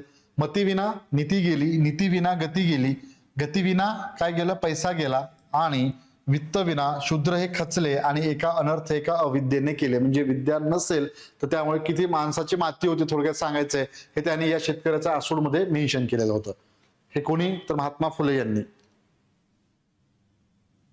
यानंतर शिक्षणाविषयीचे विचार यामध्ये प्रामुख्याने ज्या मागण्या त्यांनी केल्या होत्या विल्यम हंटर कमिशन जे शिक्षणाच्या संदर्भात 1882 या वर्षी नेमण्यात आलं होतं. भारतातील शिक्षणासंबंधी पाहणी करण्यासाठी विल्यम हंटर कमिशन नेमण्यात आलं होतं. तर त्यांनी ज्योतिबांनी हंटर कमिशन समोर साक्ष देताना काही विचार मांडले. त्यात सरकार शेतकऱ्यांकडून जो सारा वसूल करतो त्यातील उत्पन्न जे आहे ते शिक्षणावरती खर्च करावं हा महत्वाचा भाग असेल. ओके, महत्वाचा शिक्षणावरती खर्च केला जावा असं त्यांनी सुचवलं. 3 महत्वाचे पॉईंट. एक हा, त्यानंतर 12 वर्षापर्यंतच्या मुलामुलींना शिक्षण मोफत सक्तीचं असावं तो एक महत्वाचा भाग. आणि तिसरं शेतकरी वर्गातील शिक्षक हे प्रशिक्षित असणं आवश्यक आहे. हे 3 लक्षात घ्यायचे. ठीक आहे. 12 वर्षाखालील मुलामुलींना प्राथमिक आणि सक्तीचं शिक्षण मोफत देण्यात यावं. तसेच प्राथमिक शाळेतील शिक्षक हे शेतकरी वर्गातील व प्रशिक्षित असणं अपेक्षित आहे. धर्मविषयक विचार तर थोडक्यात ज्योतिबा हे कट्टर एकेश्वरवादी होते. म्हणजे ईश्वराचे अस्तित्व मानणारे होते का नव्हते. आपण मानतो समाज सुधारणेकडे कल असतात म्हणजे असतानाच त्यांचा या ठिकाणी अस्पृश्यता निर्मूलन असेल, शिक्षणाच्या माध्यमातून प्रगती करणं असेल, मुलींच्या शिक्षणासाठी दिलेलं महत्व हे सर्व जाणून घेत असताना महात्मा फुले हे म्हणजे नास्तिक असतील हे आपण डोक्यात आणतोय विचार करतोय परंतु नाही. प्रश्न असाही असू शकतो त्यामुळे लक्षात घ्यायचंय महात्मा फुले यांच्याबद्दल. तर ते आस्तिक म्हणजे ईश्वराचे अस्तित्व मानणारे होते परंतु त्यांचं एकेश्वरवाद हा त्यांना मान्य होता आणि एकच ईश्वर असेल याप्रमाणे आणि ईश्वराचे अस्तित्व मानणारे होते का नव्हते. स्टेटमेंट असेल तर यस होते हे लक्षात ठेवायचे. हा एक भाग. मग साहित्य संपदा पुढील भाग आपण कंटिन्यू करू. त्याआधी यस काही जणांचं काही म्हणणं असेल तर थोडंसं पाहूया. महत्वाचे ग्रंथ आहेत मेन्शन केले ते लक्षात ठेवायचे आहेत. ओके,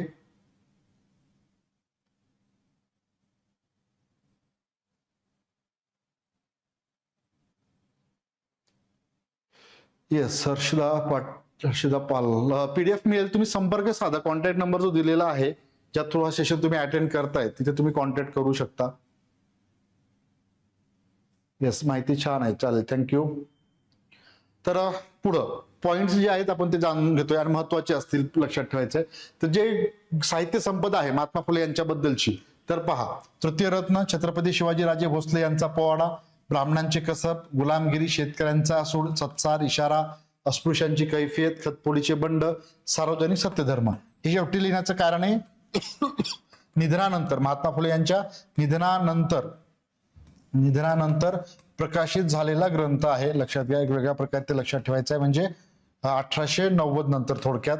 आणि या ग्रंथांची नावे इथे मेन्शन करीत असताना सर्वच माहिती असणं आवश्यक, महत्वाचे असलेले परीक्षाभिमुख इथे मेन्शन केलेले आहेत. आणि यातनं कोणत्या ग्रंथाचं लिखाण त्यांनी केलं नव्हतं किंवा होतं असे प्रश्न असेल, नाही असं विचारलं तर ज्यांनी लिहिलेलं नाही त्यात दुसऱ्यांचं एक ऍडिशनल करून असणार आहे.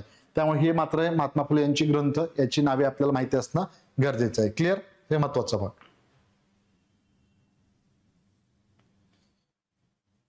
त्यानंतर न्यायमूर्ती रानडे यांनी पुणे या ठिकाणी स्वामी दयानंद सरस्वतींची हत्तीवरून मिरवणूक काढली होती. त्यावेळेस ज्योतिबांनी रानडे यांना सहकार्य केलं होतं. कोणी सहकार्य केलं?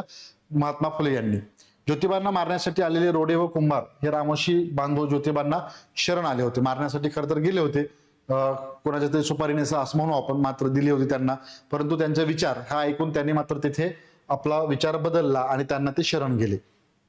याचबरोबर पुढं नेक्स्ट पॉइंट, कालावधी इथे महत्वाचा असेल, इयर लक्षात ठेवायचं आहे. 1876 ते 82 या काळात पुणे नगरपालिकेचे, त्यावेळेस नगरपालिका पुणे नगरपालिकेचे ते सदस्य होते. 1876 to 1882 या काळात. यानंतर 88 या वर्षी मुंबई, ठिकाण लक्षात ठेवायचं आहे, कोणत्या ठिकाणी? मुंबई येथे कोळीवाडा या हॉलमध्ये जमलेल्या जवळपास 25,000 लोकांसमोर महात्मा फुले यांना राव बहादूर विठ्ठलराव कृष्णाजी वंडेकर यांच्या वतीने महात्मा ही पदवी देण्यात आली होती. पहा, कोणाच्या वतीने? मुंबईच्या जनतेच्या वतीने, हे लक्षात घ्यायचं आहे. आणि जर एका व्यक्तीचंच नाव जर आलं असेल पुढं, कोणाच्या नेतृत्वाने किंवा कोणाच्या पुढाकाराने असं म्हणू आपण, कोणाच्या पुढाकाराने, तर या व्यक्तीचं नाव इथे लक्षात ठेवायचं आपल्याला. ठिकाण इयर 1888 या वर्षी कुठे? मुंबई येथे कोळीवाडा या हॉलमध्ये जमलेले एकूण किती लोक जमले होते? जवळपास 25,000 लोक जमलेले होते. त्यांच्या उपस्थितीत महात्मा ज्योतिबा फुले यांना महात्मा ही पदवी देण्यात आली आणि 1888च्या पुढं आपण त्यांना महात्मा ज्योतिबा फुले या नावानेच ओळखतो. लक्षात घ्या, या सर्व क्लिअर असू द्या. आणि ठिकाण वगैरे सर्व बाबी हे माहिती असणं आवश्यक. आकडेवारीच्या स्वरूपात काही वेळेला प्रश्नही तिथे विचारले जाऊ शकतात, किती लोकांच्या उपस्थितीमध्ये, त्यामुळे तेही आपण इथे मेन्शन केलेलं आहे. 25,000 लोकांसमोर फुले यांनी राव बहादूर विठ्ठलराव कृष्णाजी वंडेकर यांच्यातर्फ महात्मा ही पदवी देण्यात आलेली होती.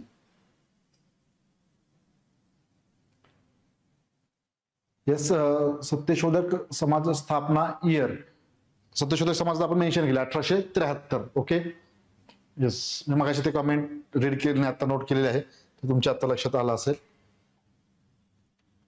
पुढं मग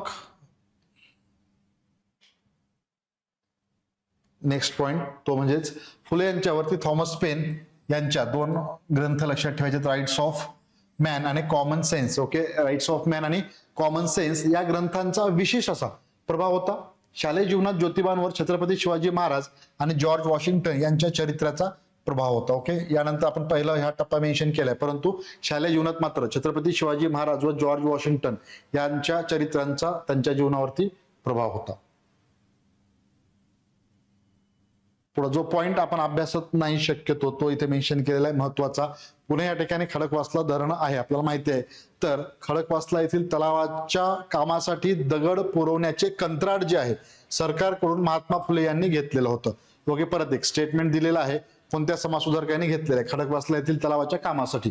आता हे सर्व आपण पाहिलेलं आहे, शेतकरी विषयी कार्य, शिक्षणाविषयी कार्य, महिलांच्या शिक्षणाला दिलं त्यांनी महत्व, समाज सुधारणेसाठी अस्पृश्यता निर्मूलन वगैरे वगैरे ग्रंथ, हे सर्व पाहिल्याच्या नंतर एक वेगळ्या धाटणीचा क्वेश्चन आला आणि 1 लाईनच असेल, सोपा सिंपल, परंतु हे आपल्या अभ्यासात नसेल तर ते आपल्याला नोट करायचं महत्वाचं असेल. खडकवासला येथील तलावाच्या कामासाठी दगड पुरवण्याचे कंत्राट सरकारकडून कोणत्या समाजसुधारकांनी घेतले, एक वेगळा म्हणू आपण पॉइंट, त्यामुळे लक्षात ठेवा. यात त्यांना सहकार्य मिळालं होतं, कोणाचं? सखाराम यशवंत परांजपे यांच्या सहकार्याने त्यांनी हे कंत्राट त्या ठिकाणी सरकारकडनं घेतलेलं होतं खडकवासला येथील तलावाच्या कामाकरिता. क्लिअर, महत्वाचा पॉइंट हा देखील असणार आहे, यावरती क्वेश्चन आला तर ही माहिती आपल्याकडे असेल.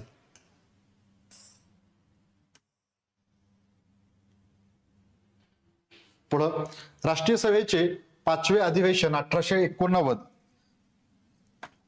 1889 यावर्षी मुंबई या ठिकाणी भरलेलं होतं.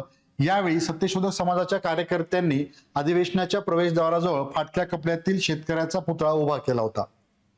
नेशन म्हणजे एकमेव लोक अशी व्याख्या महात्मा फुले यांनी केली. हे स्टेटमेंट सरळ वन लाईनर देऊन विचारतात कोणी केलेलं आहे, त्यामुळे महत्वाचा. 27 मध्ये महात्मा फुले यांनी त्यांच्यावरील मराठीतील पहिली विस्तृत चरित्र जर कोणी लिहिलं असेल तर पंढरीनाथ पाटील यांनी ते लिहिलेलं होतं. ओके, पंढरीनाथ पाटील यांनी. महात्मा ज्योतिबा फुले यांना भारताचे बुकर टी वॉशिंग्टन असं सयाजीराव गायकवाड यांनी म्हटलेलं होतं. तर महाराष्ट्राचे मार्टिन लुथर म्हणून त्यांचा उल्लेख प्रसिद्ध इतिहासकार धनंजय कीर हे आपल्याला करताना दिसत आहेत. त्यांच्यावरती चरित्राचं लिखाण पहिल्यांदा कोणी केलं असेल? पंढरीनाथ पाटील यांनी. कधी? 1927 या वर्षी. क्लिअर? महत्वाचे पॉइंट्स त्यांच्याबद्दलचे सर्व व्यवस्थित नोट करायचे. आणि ज्यावेळेस राष्ट्रीय सभेचं अधिवेशन ज्याची स्थापना 1885 ला होते, ते आधुनिक भारताच्या इतिहासात येणारच आहे. तर त्यावेळेस या राष्ट्रीय सभेला त्यांनी उद्देशून तिथे हे ज्यावेळेस ग्रामीण भागातील किंवा शेतकरी वर्ग ज्यात समावेश होणार नाही तोपर्यंत तुमच्या या अधिवेशनाला किंवा काही अर्थ उरणार नाही अशा प्रकारची टीका देखील त्यांनी या राष्ट्रीय सभेवरती केलेली होती महात्मा फुले यांनी. येस, पुढे पॉइंट तोच. सयाजीराव गायकवाड यांनी फुले यांना हिंदुस्थानचा बुकर टी वॉशिंग्टन असे संबोधले, तर डॉक्टर धनंजय कीर यांनी ज्योतिबांना महाराष्ट्राचे मार्टिन लुथर या नावाने संबोधलेलं आहे. असे स्टेटमेंट देऊन कोण कोणाला काय संबोधलं, कोणत्या नावानेशी हे विचारलं जाऊ शकतं. व्यक्ती तसेच कोणत्या व्यक्तीला. ओके, आणि कोणाचं नाव उपमा दिलेली आहे हे लक्षात घ्यायचं. हे हा पॉइंट यानंतरचा. क्लिअर? मग निधन लास्ट 28 नोव्हेंबर 1890 या वर्षी महात्मा ज्योतिबा फुले एक महत्वाचे समाजसुधारक म्हणून आपण थोर समाजसुधारक, त्यांचं निधन. पहा लगेच मी आता अधिकचा वेळ न घालवता PYQ कडे येतो. जे ESOच्या 2014 मध्ये क्वेश्चन विचारला होता, थोडस मागे जाऊ आपण. तर पहा क्वेश्चन आणि उत्तर देण्याचा प्रयत्न करा. फक्त पर्याय क्रमांक मेन्शन करा. ओके, पर्याय क्रमांक मेन्शन केलं तरी चालेल. दिसतोय क्वेश्चन? मी बाजूला होतो म्हणजे तुम्हाला सर्वांना क्वेश्चन दिसेल व्यवस्थित. काय क्वेश्चन आहे? जोड्या लावून योग्य पर्याय निवडायचा आपल्याला. ओके, जोड्या लावून योग्य पर्याय निवडा. योग्य पर्याय निवडा. तर मग अशी पहा, तुम्ही माहिती घेत असताना आपल्या या नोट्समध्ये म्हणजे असं नाही की प्रश्न घेतलाय माहिती ऍड केली वगैरे, माहिती तर घेतलेली आहे आपण ऑलरेडी. त्यानंतर क्वेश्चन पहा कसे आहेत. काही क्वेश्चन असतील, काही माहिती असेल, काही नसेल, ते दोन्हीचा आढावा घेऊ आपण थोडक्यात. तर एका बाजूला त्यांनी स्थापन केलेल्या संस्था, तुम्हाला सांगितलं होतं की डायरेक्टली क्वेश्चन तर नसणार आहे की एक संस्था कधी स्थापन केली वगैरे वगैरे, परंतु इथे काय लक्षात घ्यायचं आपल्याला, त्यांनी स्थापन केलेल्या संस्था आणि दुसऱ्या बाजूला इयर मेन्शन केलेलं आहे. तर मग पहा एवढ्या म्हणजे तुम्हाला तर हे लगेच ऐकून इथे पाहून लगेच उत्तर द्यावं असं अपेक्षित नाही. म्हणजे तुम्हाला असं वाटेल की आता हे लक्षात राहत नाही आपल्याला इयर वगैरे. तुमच्याकडे ते नोट्स असतील, तुम्हाला मिळून जातील. त्यानंतर तुम्ही वाचा, अभ्यासाच्या नंतर रिव्हिजन केल्याच्या नंतर हे मग कधी काय केलं ते लक्षात राहणार आहे. आता फक्त ट्राय करायचं आपल्याला या प्रश्नाचं उत्तर जाणून घेण्यासाठी किंवा प्रश्न कसे विचारले जातात हे समजून घेण्यासाठी. तर पहा, सत्यशोधक समाज, बालहत्या प्रतिबंधक गृह, अस्पृश्यांसाठी शाळा सुरू केली, शेतकऱ्यांचा असो हा ग्रंथ लिहिला. इथे पहा काही ठिकाणी एखादा पॉईंट नोट्स मध्ये पण नाही, तुम्हाला हे पण दिसेल. मी क्लिअर इथं मान्य करून तुम्हाला सांगतो, कारण सर्व भाग कव्हर करणंही सेशनच्या माध्यमातून क्लिअर होणार नाही, परंतु बाकीचं मात्र आहे की ज्यावरती तुम्ही क्वेश्चनचा आन्सर देऊ शकता. काय असेल उत्तर सांगा सर्वांनीच. येस, संजय टणकर 3 म्हणतायत. ओके, संजय 3 सर्वांचा आन्सर. येस, पायल, गणेश, चेतन, संदीप आलं लक्षात. एकूणच क्वेश्चन कसं आहे, इकडे ऍपमध्ये जे आहेत त्यांचं नाव इथे दिसत नाहीये, परंतु सांगा ऑप्शन 3 करेक्ट. ओके चालेल. 8080 मला फक्त नंबर दिसतोय तुमचा. चालेल, ठीक आहे. पर्याय क्रमांक 3 असं तुम्ही इथे मेन्शन केलेलं आहे. पहा यातनं क्वेश्चन कसा आला लक्षात तुमच्या.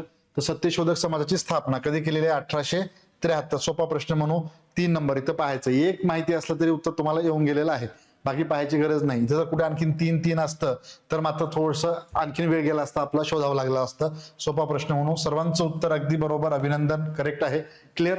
ओके, तर बालहत्या प्रतिबंधक गृह हे आपण घेतलेलं आहे कधी? 1800. आता पुढे आले असते 63 आणि अस्पृश्यांसाठी शाळा 1852.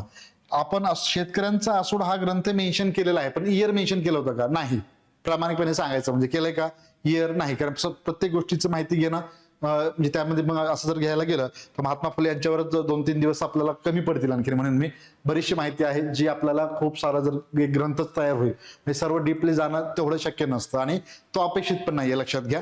मात्र इथे तुम्हाला हे 3 माहिती आहेत. खरं तर तुम्ही पहिल्या ज्याच्यावरनं आन्सर शोधलेला आहे ठीक आहे, 1873 वरनं सत्यशोधक समाजाची स्थापना. क्लिअर, इथंच आलेलं आन्सर. बाकी पाहण्याची गरज नाही आणि पाहत बसायचं पण नाही, कारण कंबाईनच्या परीक्षेत आपल्याला फार 1 तास वेळ असतो. मी तुम्हाला कालही मेन्शन केलं होतं, राज्यसेवेचा जर पूर्व परीक्षा पेपर पाहिला 1.5 तासात पेपर तुमचा आरामात होऊन जातो, 1.5 तासात सहज होतो. शिल्लक राहिलेला अर्धा तास तुम्ही डेस्कवरती डोकं ठेवून एक झोप पण पूर्ण करू शकता. ओके, इतका वेळ तुमच्याकडे असतो, परंतु कंबाईनच्या परीक्षेत नाही. जर तुम्ही या प्रश्नाचं उत्तर शोधताय, 1873 पहिलं 3 इथं दिसतं, इथं आहे, बाकी 3 कुठंच नाही, पुढचं पाहायचं पण नाही. ओके, रिझल्ट अशानेच येतोय, पुढचं पाहून वेळ वाया घालायच नाही. काही वेळेला काय होतं, हे आपल्याला सगळं माहिती आहे, वा सोपा प्रश्न आलाय असं आपण म्हणतो आणि इथे थोडंसं हुरळून जातो आणि 2-3 वेळेस ह्यालाच आवडीनं आणि आनंदानं पाहत असतो या प्रश्नाकडे. हे असं परीक्षेत व्हायला कामा नाही.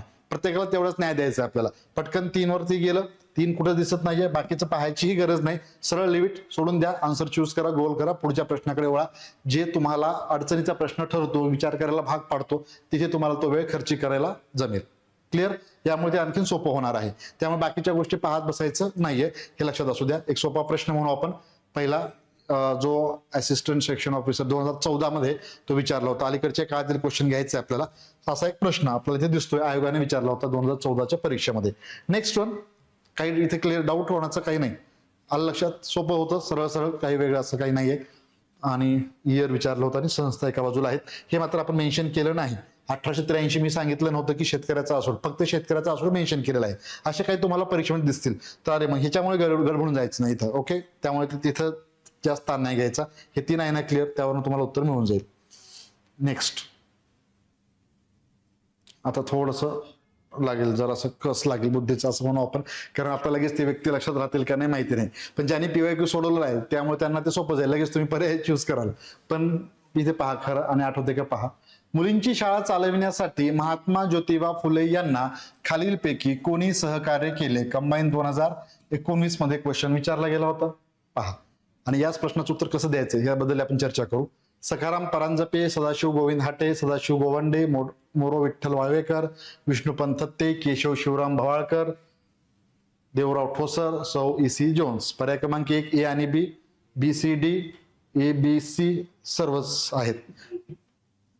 काय म्हणताय A आणि B, A आणि ABC. ओके, ABC कुठे आहे? 2. ओके, ठीक आहे, ऑनलाईन पण सांगा.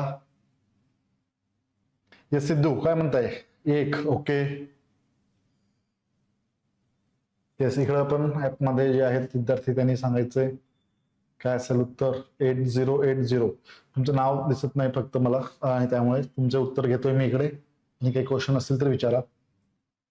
येस, संजय 1 म्हणताय. ओके, पवन 1, गणेश 2, प्रज्ञशील 1. ओके, आशिष तुमचं उत्तर उशिरा घेतोय मी, कारण आशिष समर्थ का तुमचं एकच आन्सर या ठिकाणी बरोबर दिसतंय मला, आशिष यांचं.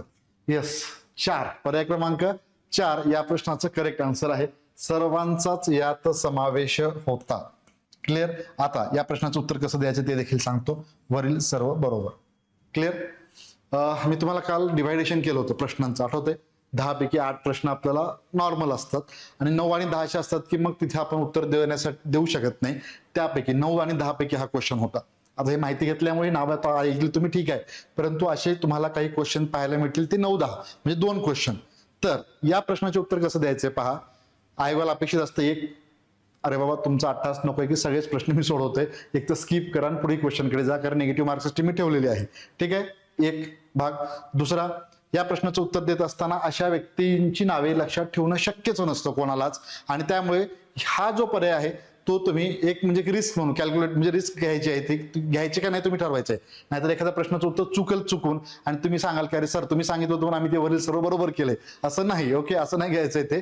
तर मोस्टली ही नावे जी असतात असे विचारले जातील ज्यावेळेस एक समाजसुधारक अभ्यासत असताना बाकीच्या व्यक्तींची नावे त्यांना सहकार्य केलं असेल वगैरे लक्षात राहत नाहीत, आणि एवढं पूर्ण एवढे सगळ्या लोकांची नावे जर असतील तिथे तर अजिबात राहत नाहीत. त्यामुळे तुम्ही ऑल ऑफ द अबव म्हणून तुम्ही पुढे जाऊ शकता, ही एक रिस्क घेऊ शकता. अदरवाईज हा क्वेश्चन स्किप करायचा आहे. प्रश्न कसे सोडवता आले पाहिजे हे लक्षात घ्या. मी ते तुम्हाला टेस्ट क्रिकेटचं उदाहरण देतो, म्हणजे क्रिकेट जर तुम्हाला आवडत असेल भाग, तो आपला आवडीचा भाग अभ्यासाशी कनेक्ट करूया थोडासा. पहा, 1 डे T20 मध्ये प्रत्येक चेंडूवरती षटकार चौकार खेचायचा, ठीक आहे, सिंगल काढा, काही करा तिथे. टेस्ट मध्ये तसं असतं का? नाही. तिथे तुम्हाला विकेट टिकून ठेवणं आणि रन काढणं हे गरजेचं असतं.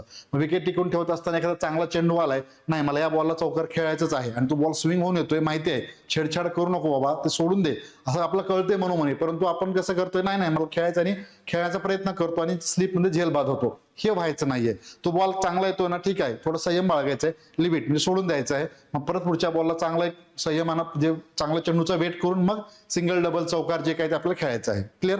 म्हणून हा क्वेश्चन स्किप करणं बेस्ट राहील. अदरवाईज मग फार म्हणजे रिस्क घेऊन जर चूज करायचं असेल तर हे सर्व योग्य असतं, हे लक्षात घ्या. ऑल अबो बाकीचे ऑल क्वेश्चनचा फॉर्मॅट जरी पाहिला तुम्ही एकूणच, म्हणजे एका क्वेश्चन बद्दल नाही बोलत आहे, PYQ सिरीज पहा, त्यामध्ये तुम्हाला मोस्टली असे काही क्वेश्चन दिसतील, तिथे तुम्हाला आन्सर हेच दिसणार आहे.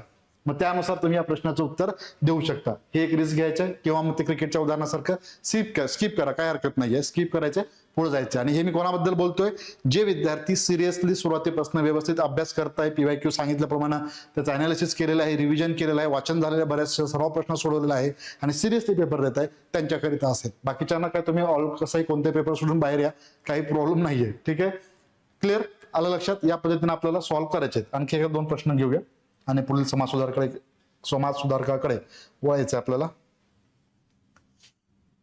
पहा, शेती व शेतकऱ्याचा इथे काही त्या समाज सुधारकाबद्दल माहिती घेतो, त्यामुळे इथे सांगण्याचं आन्सर गरज नाहीये. 2024 अलीकडच्याच काळातील प्रश्न म्हणून आपण शेती व शेतकऱ्यांच्या प्रश्नांचे पहिले भाष्यकार म्हणून कोणाला ओळखले जाते. आता इथे आपण विचार करीत असताना मी तुम्हाला मागे सांगितलंय की उत्तर तर महात्मा फुले असणारच आहे, त्यामुळे कोणी क्वेश्चनचा आन्सर नाही दिलं तरी चालेल, त्यांच्याबद्दलच आपण माहिती घेतोय. तर शेती व शेतकऱ्यांच्या प्रश्नांचे पहिले भाष्यकार. आता शेतीविषयक त्यांचं कार्य आपल्याला दिसतंय, बरोबर, त्यानुसार आपल्याला इथे थोडंसं डोक्याला चालना देऊन या ठिकाणी प्रश्नाचं उत्तर द्यायचं आहे. त्याच्याबद्दलचं स्टेटमेंट आपण उल्लेख केला नसेल तरी तिथे ते मेन्शन केलं जाऊ शकतं आणि त्यानुसार एक वेगळ्या पद्धतीने क्वेश्चन विचारून आपल्याला थोडंसं कन्फ्युज केलं जाऊ शकतं. मात्र इथे लक्षात घ्यायचं आहे, महात्मा फुलेचे आन्सर असेल शेतीविषयक कार्य त्यांचं या इतरांच्या तिघांच्या तुलनेमध्ये आपल्याला त्यांच्याबद्दल, बाकीचे तुम्ही अभ्यासलेलं नाहीये, ते अभ्यासलं की त्यांच्या कार्यामध्ये आपल्याला कळतं की त्यांनी काम केलं होतं का, शेतकऱ्यांसाठी काही विचार मांडलं होतं का वगैरे, ते अभ्यास नंतरच येणार आहे, आता नाहीये. क्लिअर? त्यामुळे तिथे ते आलं. दादाभाई नौरोजी यांचं काम, कृष्णराव भालेकर असतील, विठ्ठलरामजी शिंदे यांचं कार्य पाहिलं. शेतीविषयी यांचं कार्य दिसत नाही आपल्याला. मग शेतकऱ्यांच्या प्रश्नांचे पहिले भाष्यकार कोणाला, तर महात्मा ज्योतिबा फुले यांनाच ते ओळखलं जातं. पर्याय क्रमांक 4 हे असं आपल्याला रेडी राहायचं. ठीक आहे? हा म्हणजे एक अचानक समजा आपण कव्हर ड्राईव्ह साठी म्हणजे वेट करतोय, अचानक बाउन्सर आला तर त्याला अपरकट मारून षटकार खेचायचंय, अशा पद्धतीने रेडी राहायचंय. ओके, म्हणजे एकदम सर्व अंगांनी अँगलनी त्याचा विचार करायचा. क्लिअर? चलो नेक्स्ट वन, शेवटचा प्रश्न घेऊ. पहा, एक स्टेटमेंट आपण एकच ओळ होती, ती स्टेटमेंट आठवत असेल थोडस तुम्हाला, लास्ट क्लासलाच आपण पाहिलं होतं. तर तो STI 2020 नेशन म्हणजे एकमेव लोक अशी व्याख्या कोणी केली, तर महात्मा फुले यांनीच. ओके, महात्मा फुले यांनी केली होती, महात्मा ज्योतिबा फुले. असे काही स्टेटमेंट असतील त्यानुसार त्यांनी काय स्टेटमेंट केलेलं आहे आणि त्यानुसार कोणते व्यक्ती ओळखा, असा एक क्वेश्चन असेल 1 लाइनर स्वरूपात. हा क्वेश्चन 2020च्या परीक्षेत विचारल्याचं आपल्याला दिसून येतं. चालेल, क्लिअर इथपर्यंत? ओके, वळायचं नेक्स्ट समाज सुधारकाकडे. मग आणखी एक समाज सुधारक होतील आजच्या सेशनमध्ये महत्वाचे, परीक्षा अभिमुख म्हणून आपण ज्यांच्या विषयीचे क्वेश्चन परीक्षेमध्ये विचारले जातात त्यांच्याबद्दलची माहिती पुढे घेऊ. त्याआधी कोणाचं काही म्हणणं असेल तर सांगा, अथवा नाना शंकर सेठ किंवा जगन्नाथ शंकर सेठ एक महत्वपूर्ण समाज सुधारक, त्यांच्याबद्दलची आपण माहिती घेऊ. आणि सेशनमध्ये तुम्ही बरेच जण काही गोष्टी महात्मा फुलेबद्दल ज्यांना माहिती आहे ते सांगण्याचा प्रयत्न करतील. सर हा पॉईंट राहिला, तो पॉईंट राहिला, तर ते आणखीन ऍडिशन होऊन नोट्समध्ये अभ्यासायला मिळणारच आहे, लक्षात घ्या थोडंफार. आणि दुसरा एक भाग सरसकट सर्व भाग कव्हर करणं हे ते इथे पॉसिबल होणार नाही, कारण तुम्हाला माहिती आहे एक समाज सुधारक जर अभ्यासाचं म्हणलं की त्यांचं लाख मोलाचं कार्य आहे. त्यात महात्मा फुले असतील, डॉक्टर बाबासाहेब आंबेडकर अगदी 3-4 सेशनमध्ये कमी पडतील. म्हणून जेवढा भाग असेल परीक्षाभिमुख आणि प्रश्नांचं उत्तर कशा प्रकारे द्यावायचं आहे, PYQ कशा प्रकारे विचारले जात आहेत हे ध्यानात आलं, हे लक्षात आलं, या पद्धतीने आपण पुढे प्रश्नांची उत्तरे देऊ शकतो. म्हणजे की अभ्यासाच्या अंती, अभ्यास झाल्याच्या नंतर तुम्हाला शेवटी सराव प्रश्न असणारच आहेत. कोणाचा डाऊट असेल काही आहे की? ठीक आहे, ओके, क्लिअर, एकदम सुटसुटीत व्यवस्थित आहे. कुठं काय अडचण वाटली तर सांगा, फास्ट होत असेल तरी सांगा काही जण. ठीक आहे ना? ओके,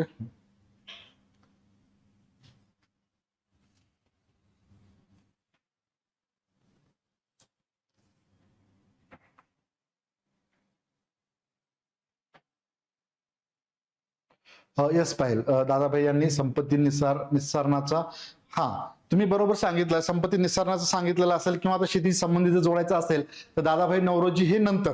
लक्षात घ्या, आधी सुरुवातीला शेतकऱ्यांविषयी जर भूमिका घेतली, पहिले सर्वप्रथम असं मेन्शन केलं होतं, तर पहिल्यांदा कार्य जरी त्यांनी मांडलेला असला तरी ते नंतर येणार आहे. दादाभाई नौरोजी यांचं शेतकऱ्यांच्या विषयीचं पहिल्यांदा जर कोणाचं काम दिसेल आपल्याला तर इथे पहिल्यांदा महात्मा फुले यांचंच पहिल्यांदा कोणी असं म्हटलेलं आहे.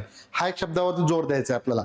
त्या पर्यायामध्ये असणाऱ्या अनेक व्यक्तींनी शेतकऱ्यांच्या विषयी कार्य केलेलं पण असेल, ठीक आहे, परंतु ते नंतर.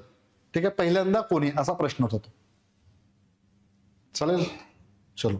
तर नेक्स्ट समाज सुधारक जगन्नाथ शंकर सेठ उर्फ नाना शंकर सेठ, ज्यांना मुंबईचे शिल्पकार म्हणून ओळखले जातात, तर त्यांच्याविषयीची माहिती आपण या म्हणजे आता नेक्स्ट समाज सुधारकांमध्ये घेणार आहोत. ओके, चला काही महत्वाचे पॉइंट्स जगन्नाथ शंकर सेठ यांच्याविषयीचे जाणून घेऊया. तर ज्या अर्थी ज्यावेळेस मुंबई म्हणा किंवा आपल्या महाराष्ट्रातही म्हणू आपण सर्वप्रथम सर्वात महत्वाची व्यक्ती किंवा मुंबई शहर जे आजचं पाहतोय आपण, किंवा मुंबईमध्ये तुम्ही जाण्याची गरज नाही, आपण टीव्हीच्या माध्यमातून आता सगळं सोशल मीडियामुळे जवळ झालेलं असल्यामुळे आपण चित्रातूनही पाहतोय. ब्रिटिशकालीन तुम्हाला ज्या काही इमारती दिसत आहेत आता किंवा काही शैक्षणिक दिसत आहेत, ओके, ज्याला शिक्षण संस्था उभारल्या गेलेल्या आहेत त्या माध्यमातून, या सर्व उभारण्याचं श्रेय, मुंबई शहर घडवण्याचे श्रेय, याचबरोबर मुंबई तसेच मुंबईच्या बाहेर अवतीभोवती सगळीकडे शैक्षणिक संस्था त्या ठिकाणी सुरू करण्याचं सर्व श्रेय आपण जगन्नाथ शंकर सेठ यांना देतो.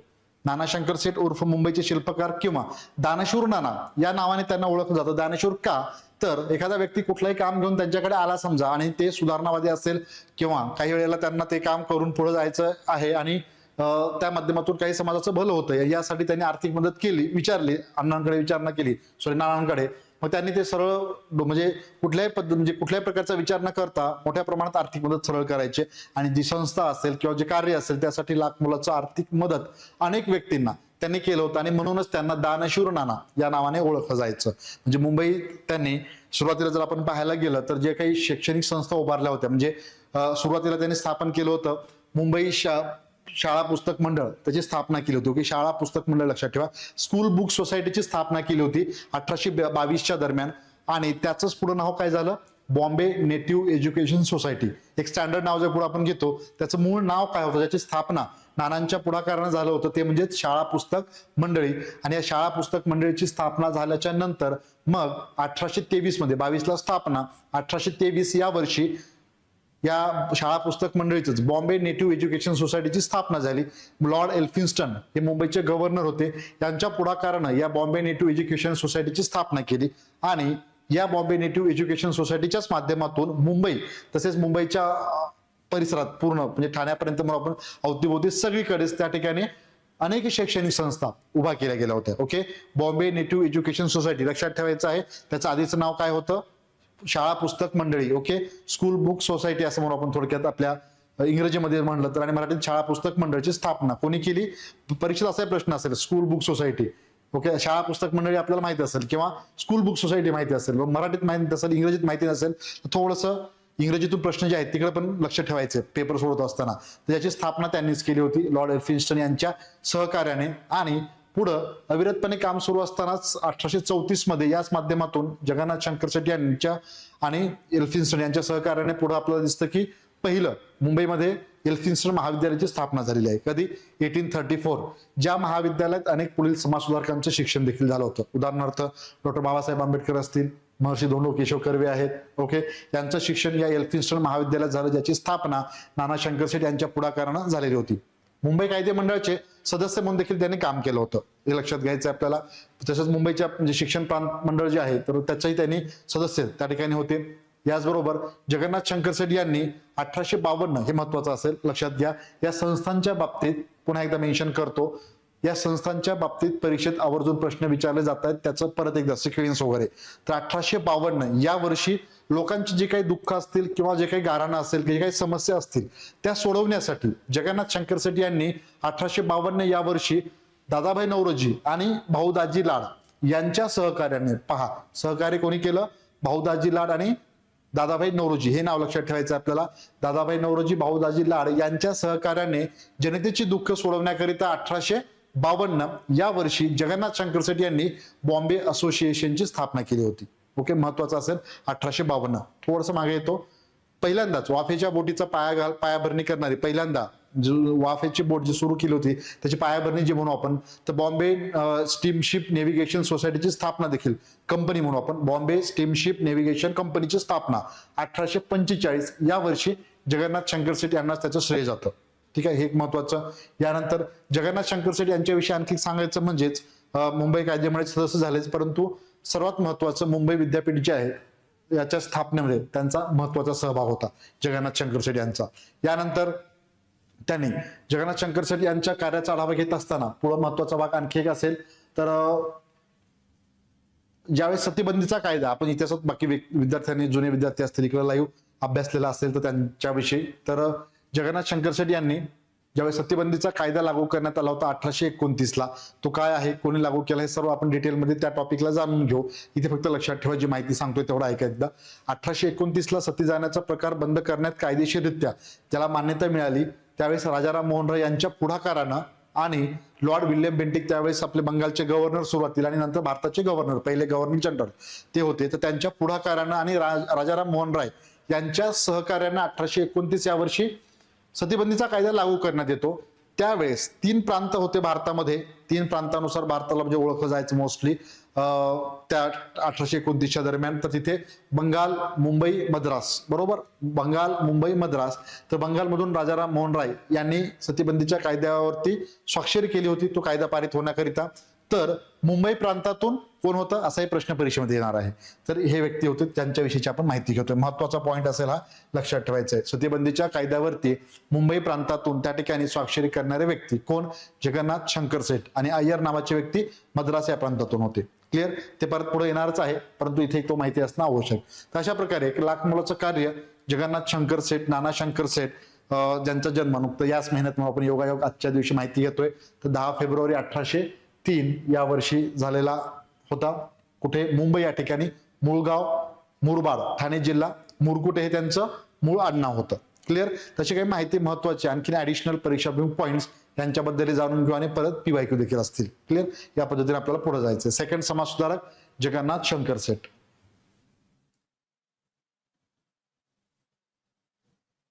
येस, पुढे पॉईंट येईलच. संजयने मेन्शन केलेलं आहे, उसाचं बेन वगैरे आयात केलं ते सगळं आपण पाहू. ओके,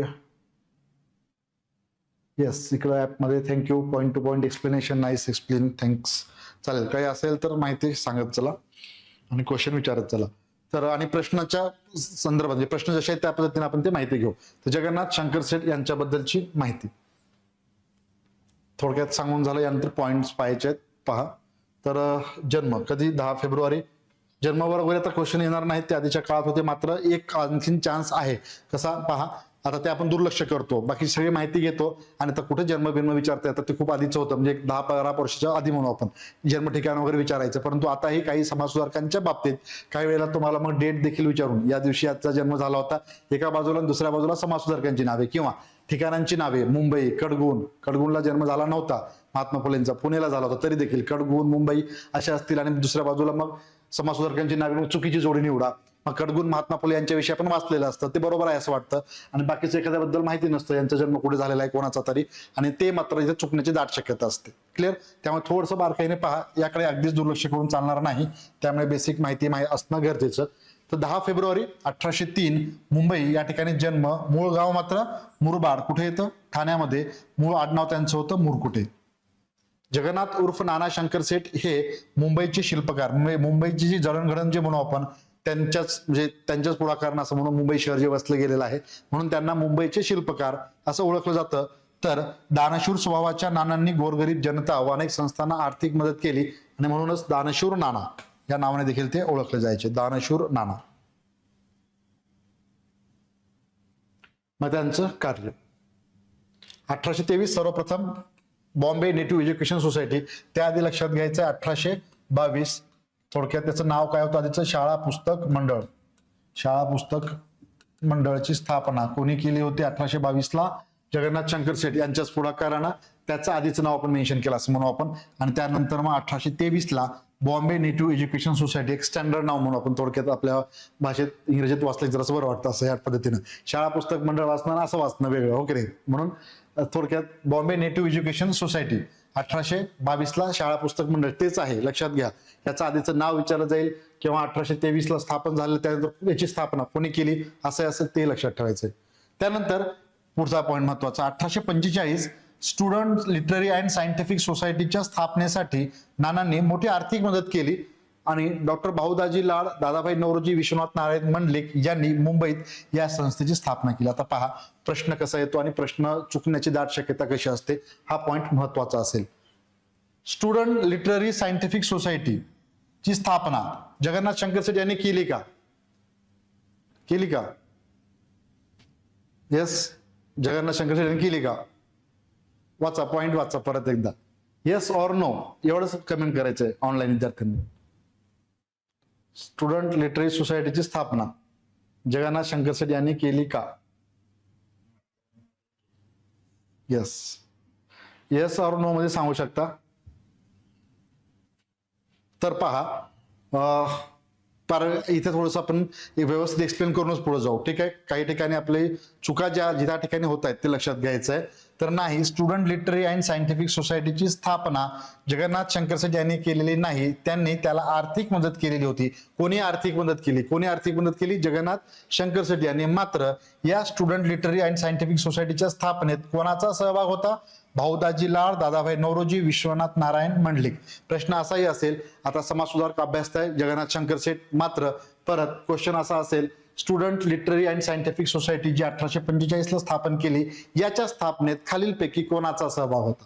मग तिथे या तीन व्यक्तींची नावे तुम्हाला एका पर्यायामध्ये दिसतील ज्यांनी स्थापन केले. एका पर्यायात जगन्नाथ शंकर शेट पण असणार आहेत. ओके, अपेक्षित काय आहे? हे तीनच व्यक्ती फक्त संबंधित जर असतील असं असेल, आणि एक पर्याय तुम्हाला खुणावत असेल की तिघही आहेत आणि जगन्नाथ शंकर शेट यांचंही नाव आहे, मग सर तर सांगितलं होतं जगन्नाथ शंकर शेट नाहीच आहे, मग हे काय ना कसं काय नाव?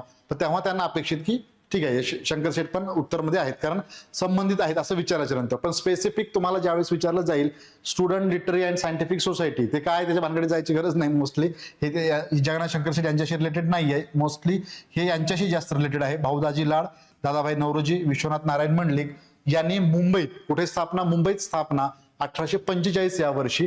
त्याला आर्थिक सहकार्य केलं होतं जगन्नाथ शंकर शेट यांनी. क्लिअर? या पद्धतीने थोडंसं बारकाईनं पाहणं गरजेचं आहे आणि त्यावरती क्वेश्चन विचारला जाऊ शकतो. आलाच की मग आपण गोंधळायला नको, परत पीवायकीच्या माध्यमातून आपल्याला ते लक्षात येणारच आहे किंवा सराव प्रश्नाच्या माध्यमातून ते कळून जाईल कुठं काय आपली चुका होतात किंवा कुठे आपल्याला ते टाळायचं आहे. जायचं पुढं. क्लिअर झालं इथे? ओके. यानंतर मग पुढं 1834 मध्ये एल्फिन्स्टन कॉलेजची स्थापना. पहा क्वेश्चन असे असतील परत आणखीन. मुंबईच्या कायदे मंडळाचे सदस्य होते. मुंबई विद्यापीठाच्या स्थापनेत पुढाकार होता. शाळा पुस्तक मंडळाची स्थापना त्यांनी केली. मग खाली संबंधित समाज सुधारक ओळखा. क्लिअर? त्यामुळे हे लक्षात ठेवायचं ह्या गोष्टी पुढचे पॉइंट्स. तर 34 मध्ये मुंबई एल्फिन्स्टन कॉलेजच्या स्थापनेत नानांचा पुढाकार होता. सती प्रथेला त्यांनी विरोध केलेला होता. हा लेखीन महत्वाचा पॉइंट आहे. ओके. मुंबईच्या कायदे मंडळाचे ते सदस्य होते का? तर होते.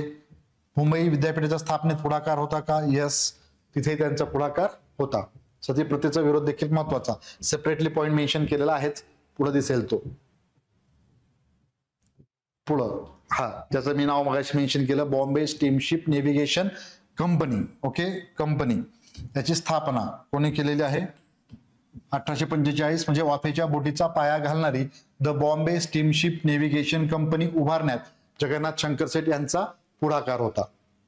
तसेच मग पुढं 1852 जो पॉइंट महत्वाचा, यावरती क्वेश्चन आता अलीकडे विचारण्याची पद्धत जी आहे संस्थेच्या बाबतीत, तर Bombay association, east India association जे आहेत, या संस्था म्हणजे ईस्ट इंडिया असोसिएशन लंडन इथे दादाभाई नौरोजी यांनी स्थापन केलेलं होतं. अशा प्रकारे संस्था, आणि बाजूला मग तुम्हाला मगाशी महात्मा फुले यांनी स्थापन केलेल्या संस्थांनी इयर विचारलं, तसं मग 1852, 1845 किंवा दादाभाई नौरोजी यांच्याबद्दलच विचारतायत. आणि मग 1845ला ही घटना घडली. मग परत 1845ला स्टुडंट लिटररी सोसायटीच्या स्थापनेत सहकार्य केलं होतं, त्याबद्दलचा पॉईंट असू शकतो. 52ला बॉम्बे असोसिएशन, मागे पुढे देऊन कोणता आधी सिक्वेन्सनी क्रम लावा असाही प्रश्न अपेक्षित आहे, त्यामुळे ते लक्षात ठेवा. 1852 बॉम्बे असोसिएशनची स्थापना, कोणाचं सहकार्य लाभलं त्या व्यक्तींची नावे लक्षात असू द्या, इथे गडबडायला नको. ते विचारतात, महत्वाचं असेल. जनतेची दुःख किंवा त्यांचे काही गाऱ्हाणं म्हणणं प्रश्न असतील ते सोडवण्यासाठी, कायदेशीर मार्गाने सोडवण्यासाठी दादाभाई नौरोजी व भाऊदाजी लाड यांच्या सहकार्याने 1852 या वर्षी बॉम्बे असोसिएशनची स्थापना जगन्नाथ शंकर शेट यांनी केलेली आहे. ओके, महत्वाचा पॉइंट त्यांच्याविषयीचा. यानंतर शासकीय मध्यवर्ती वस्तू संग्रहालयात हे काही पॉइंट्स असतील जे आपण तुम्ही अभ्यासलेले असणार आहे मोस्टली, मात्र काही संदर्भ साहित्याचा आधार घेऊन जे मेन्शन केलेलं आहे आपण, त्यामध्ये एक महत्वाचा पॉइंट, शासकीय मध्यवर्ती वस्तू संग्रहालय, central bank of western India यासारख्या बँकांच्या उभारणीतही नानांनी प्रयत्न केले होते. तर 1850 ते 56 या काळात ते मुंबई प्रांताच्या शिक्षण मंडळाचे अध्यक्ष होते. क्लिअर? 1850 ते 56. तसेच मुंबई महापालिकेचे सदस्य राहिलेले आहेत. मुंबई कायदे मंडळाचे सदस्य, मुंबई महापालिकेचे सदस्य होते. ओके. परत मुंबई प्रांताच्या शिक्षण मंडळाचे अध्यक्ष म्हणून देखील त्यांनी काम केलेलं आहे. हे स्टेटमेंट देऊन संबंधित समाजसुधारक ओळखा असा प्रश्न असेल, मग इथे आपल्याला नाना शंकर शेटे आन्सर निवडायचं आहे. याचबरोबर ब्रिटिश सरकारने त्यांना जस्टिस ऑफ पीसने सन्मानित केलेला आहे का? यस, केलेला आहे. तसेच 62 मध्ये व्हिक्टोरिया गार्डन म्हणजे आजची राणीची बाग जे म्हणतो आपण मुंबईत, तर agri horticulture society, geographical society याची स्थापनेत, या संस्थेच्या स्थापनेत देखील त्यांचा सिंहाचा वाटा आहे. Geographical society, agri horticulture society 1862.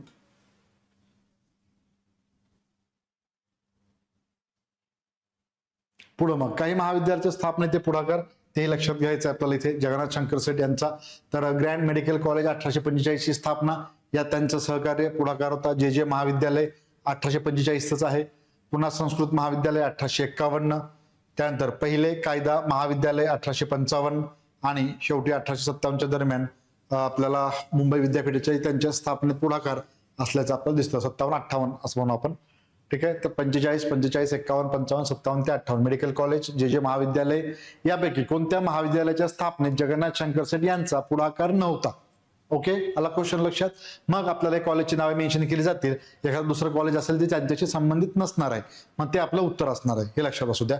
या मात्र सर्व महाविद्यालय आपल्याला लक्षात ठेवायचं आहे. या महाविद्यालयात त्यांची त्या ठिकाणी म्हणजे त्यांचा सहभाग म्हणजे सहकार्य पुढाकार होता.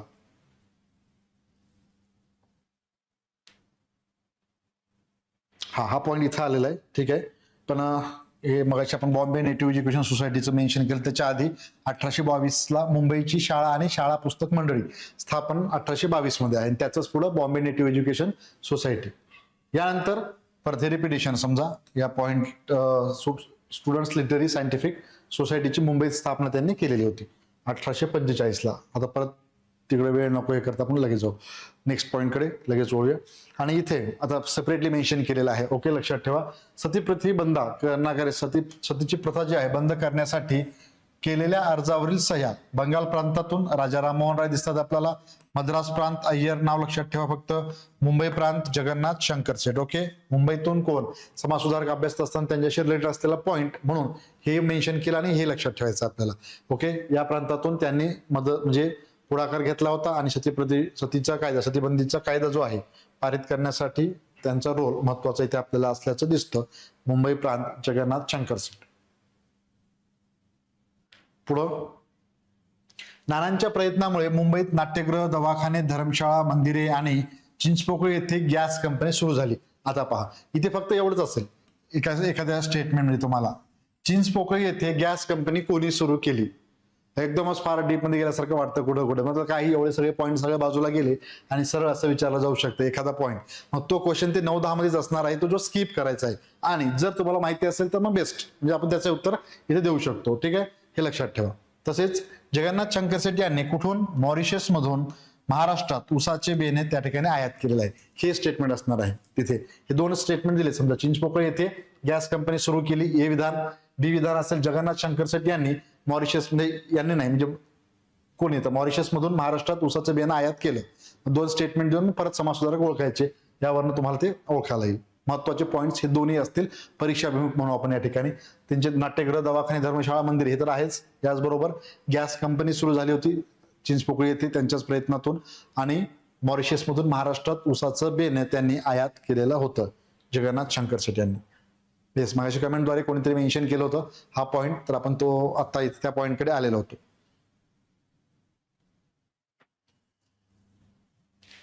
क्लिअर? चलो नेक्स्ट वन.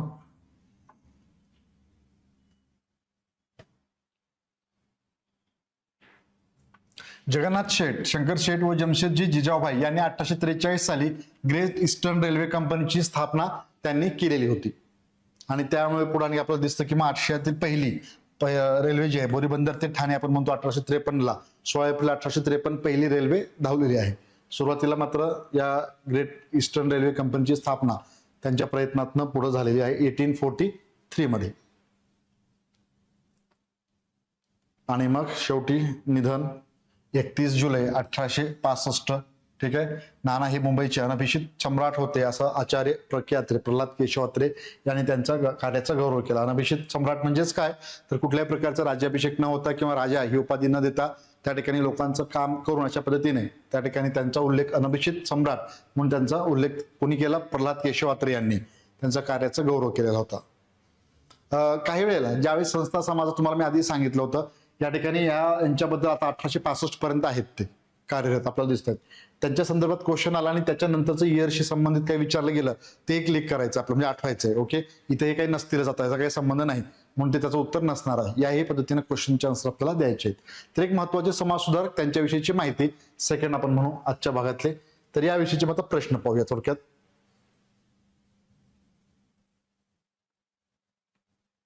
पहा, जगन्नाथ शंकर शेठ यांना कशाचे शिल्पकार म्हणून ओळखले जाते. अगदी सोपा प्रश्न म्हणून 2020 मध्ये एसटीच्या परीक्षेमध्ये महाराष्ट्राचे मुंबईचे रेल्वेचे का शिक्षणाचे. मुंबईचे. Okay clear. सोपा क्वेश्चन सरळ सरळ.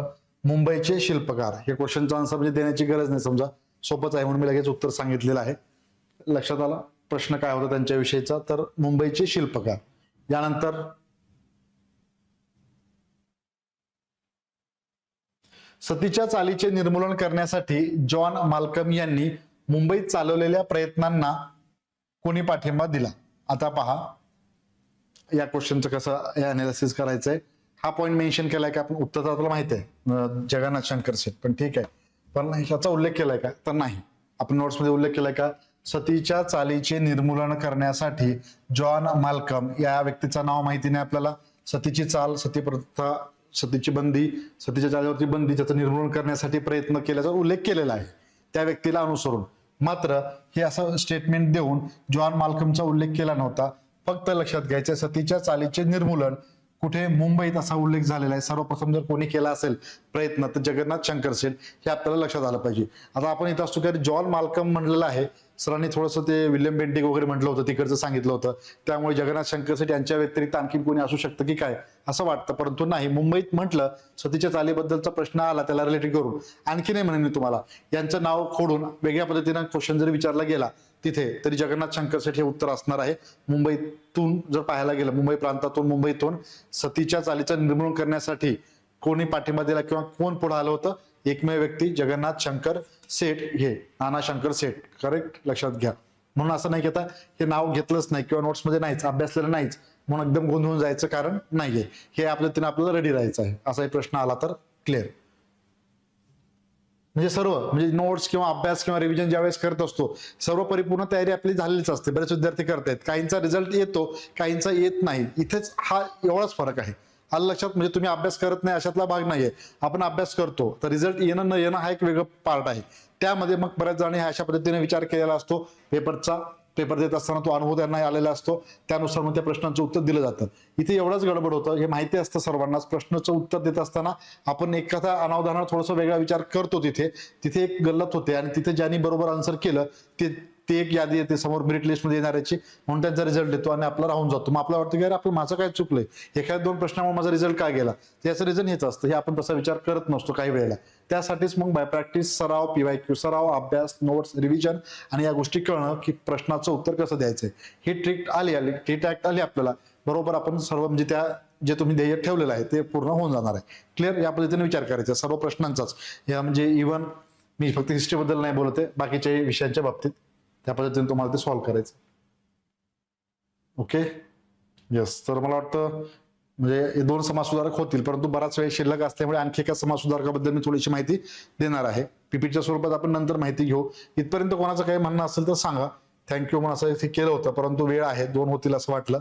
नेक्स्ट समाज सुधारक आपण थोडक्यात त्यांच्याबद्दल फार क्वचित क्वेश्चन आहेत परंतु विचारले जाऊ शकतात त्यांच्याबद्दलची माहिती घेऊ. पीपीटीच्या स्वरूपात जाणून घ्यायला कदाचित ते पूर्ण होणार नाही, परंतु त्यांच्याबद्दलची महत्वाची माहिती मेन्शन करेन. त्याआधी काही म्हणणं असेल तर क्वेश्चन किंवा काही डाऊट असेल तर विचार.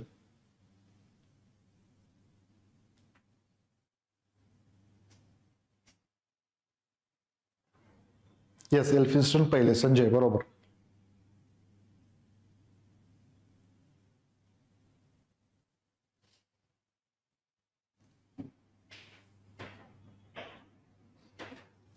क्लिअर. दोन महत्वाचे समाजसुधारक PYQ पण घेतलेले. आता सराव प्रश्न असतील त्याच्यावरती आणखीन कशा प्रकारे प्रश्न येतील हे तुम्हाला आयडिया येईल. त्यानुसार त्या प्रश्नांची उत्तरे द्यायची आहेत. इथपर्यंत कोणाचं काही म्हणणं डाऊट असेल तर विचारा, नसेल तर पुढील आपल्याला 15-20 मिनिटं वेळ शिल्लक आहे. तर आणखी एक महत्वाच्या समाजसुधारकांबद्दलची माहिती आपण सुरुवातीला घेऊ आणि मग नेक्स्ट सेशनला ज्यावेळेस आहे आपला तर त्यानंतर माहिती पुढे कंटिन्यू ते करायचं आहे आपल्याला.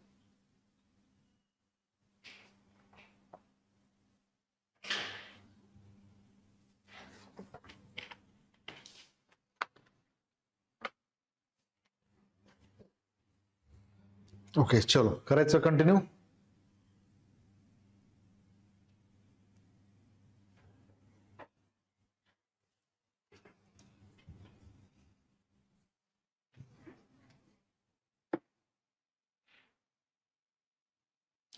चला तर मित्रांनो, नेक्स्ट वन महत्वाचे समाजसुधारक. पहा, आपण महाराष्ट्राचं ज्यावेळेस त्यांचं म्हणजे आता इंट्रोड्यूस करीत असताना एक वेगळ्या पद्धतीने करेन. वेगळ्या पद्धतीने म्हणजे ज्यावेळेस आपण पाहतो की महाराष्ट्रामध्ये आपण जर विचार केला की शाहू फुले आंबेडकर यांचा महाराष्ट्र म्हणून आपण ओळखतो किंवा याच नावानं आपण या महाराष्ट्राची ओळख करून देत असतो. ठीक आहे, शाहू फुले आंबेडकर. शाहू म्हणजे आधी आराध्य दैवत छत्रपती शिवाजी महाराज आहेतच, मात्र त्यांच्यानंतर शाहू फुले आंबेडकरांचा महाराष्ट्र हे आपण म्हणत असतो. परंतु एक असे समाजसुधारक आहेत की ज्यांना त्यांचं एक लाख मोलाचं कार्य आणि या समाजाविषयीची जी तळमळ होती किंवा यातल्या सुधारणा ज्या होत्या त्यांना ज्या अभिप्रेत म्हणजे अपेक्षित होत्या त्या आता आपल्याला सगळीकडे असल्याचं दिसतं, मात्र त्यांना आपण तितकंसं महत्व देत नाही आणि त्यांच्याबद्दल जास्त बोललं जात नाही. असे समाजसुधारक म्हणजेच मित्रांनो गोपाळ गणेश आगरकर. अगदी म्हणजे त्यांच्याबद्दल बोलायचं अगदी म्हणजे उच्च जातीतून म्हणजे ब्राह्मण या जातीतून असल्या कारणास्तव कदाचित त्यांच्याकडे दुर्लक्ष होतंय, माहिती नाही. कारण आपण जे पाहतो ज्या व्यक्तींना त्रास झालेला आहे समजा थोडक्यात म्हणजे शिक्षणासाठी असेल किंवा समाजातून चांगल्या गोष्टी करण्याकरिता प्रयत्न केला होता शाहू फुले आंबेडकरांचा, त्यांना लोकांनी विरोध केला होता आणि त्यामुळे ते उभं राहिले त्या ठिकाणी आणि त्यानंतर लोकांशी लढा देऊन एक मोठं कार्य त्यांच्या हाती घडलेलं आपल्याला दिसून येतं. मात्र एका उच्च जातीतनं असले तरी देखील तितक्याच तळमळतेने समाजामध्ये मोठ्या प्रमाणात सुधारणा व्हावी हे पहिल्यांदा म्हणजे सांगितलेलं होतं. त्या ठिकाणी गोपाळ गणेश आगरकरांनी त्या पद्धतीने त्यांनी विचारही मांडला होता आणि या समाज सुधारणा करणे गरजेचं असल्या कारणाने आपले घनिष्ठ मित्र जे होते त्यांच्याशी देखील त्यांचे वाद होऊन वैचारिक मतभेद होऊन त्यांच्याशी फारकत घेऊन स्वतःच आपलं कार्य पुढे त्यांनी सुरू केलं होतं. ते म्हणजेच लोकमान्य टिळक त्यांचे घनिष्ठ वर्गमित्र होते. मात्र वर्तमानपत्रात सोबत कार्य करीत असताना समाज सुधारणा आधी का राजकीय सुधारणा आधी यामध्ये मात्र दोघांचा त्या ठिकाणी वाद झाले आणि त्यानंतर दोघे वेगळे झाले असं म्हणू. कारण लोकमान्य टिळकांना भारत स्वतंत्र होणं, ब्रिटिशांच्या तावडीतून देश स्वतंत्र होणं हे अपेक्षित होतं आणि हे झाल्याच्या नंतर मग आपण आपल्या देशाबद्दल ज्या सुधारणा आहेत त्या आपण करू. एक त्यांचे त्या ठिकाणी रास्त म्हणणं बरोबरच होतं असं म्हणायला हरकत नाहीये, कारण ब्रिटिश इथून बाहेर पडणं हे गरजेचं. मात्र ब्रिटिश ज्यावेळेस बाहेर पडतील त्यावेळेस पडतील, परंतु इथल्या आपल्या लोकांना कसं राहायचंय, कसं वागायचंय, कसं शिक्षण घ्यायचंय, इव्हन जेवण कसं करायचं आपण थोडक्यात सांगायचं म्हणजे आगरकरांच्या भाषेत बोलायचं झालं, कपडे काय परिधान करावेत हे सुद्धा म्हणजे अक्कल नाहीये थोडक्यात. त्या लोकांना सरळ मार्ग रस्ता दाखवणे, चांगल्या पद्धतीने समाजात सुधारणा करणे हे जास्त गरजेचं आहे. यावरती त्यांचा लेख देखील दिसून येतो पहा. म्हणजे राजकीय सुधारणेशिवाय सामाजिक सुधारणेशिवाय राजकीय सुधारणा हे निरुपयोग किंवा निरर्थक अशा प्रकारचे त्यांचा एक लेख देखील आहे. आगरकरांचे लेख इतके प्रचंड म्हणजे प्रसिद्ध होते म्हणून आपण, आणि त्यावरती त्यांनी एकदम म्हणजे त्यांचं लिखाण जे असायचं अगदी ब्रिटिश लोक देखील वाट पाहायचे म्हणजे काय पुढील आर्टिकल असणार आहे. त्या आर्टिकल लिहिल्याच्या नंतर त्याचं ट्रान्सलेट करून इंग्रजीत ते प्रकाशित व्हायचं.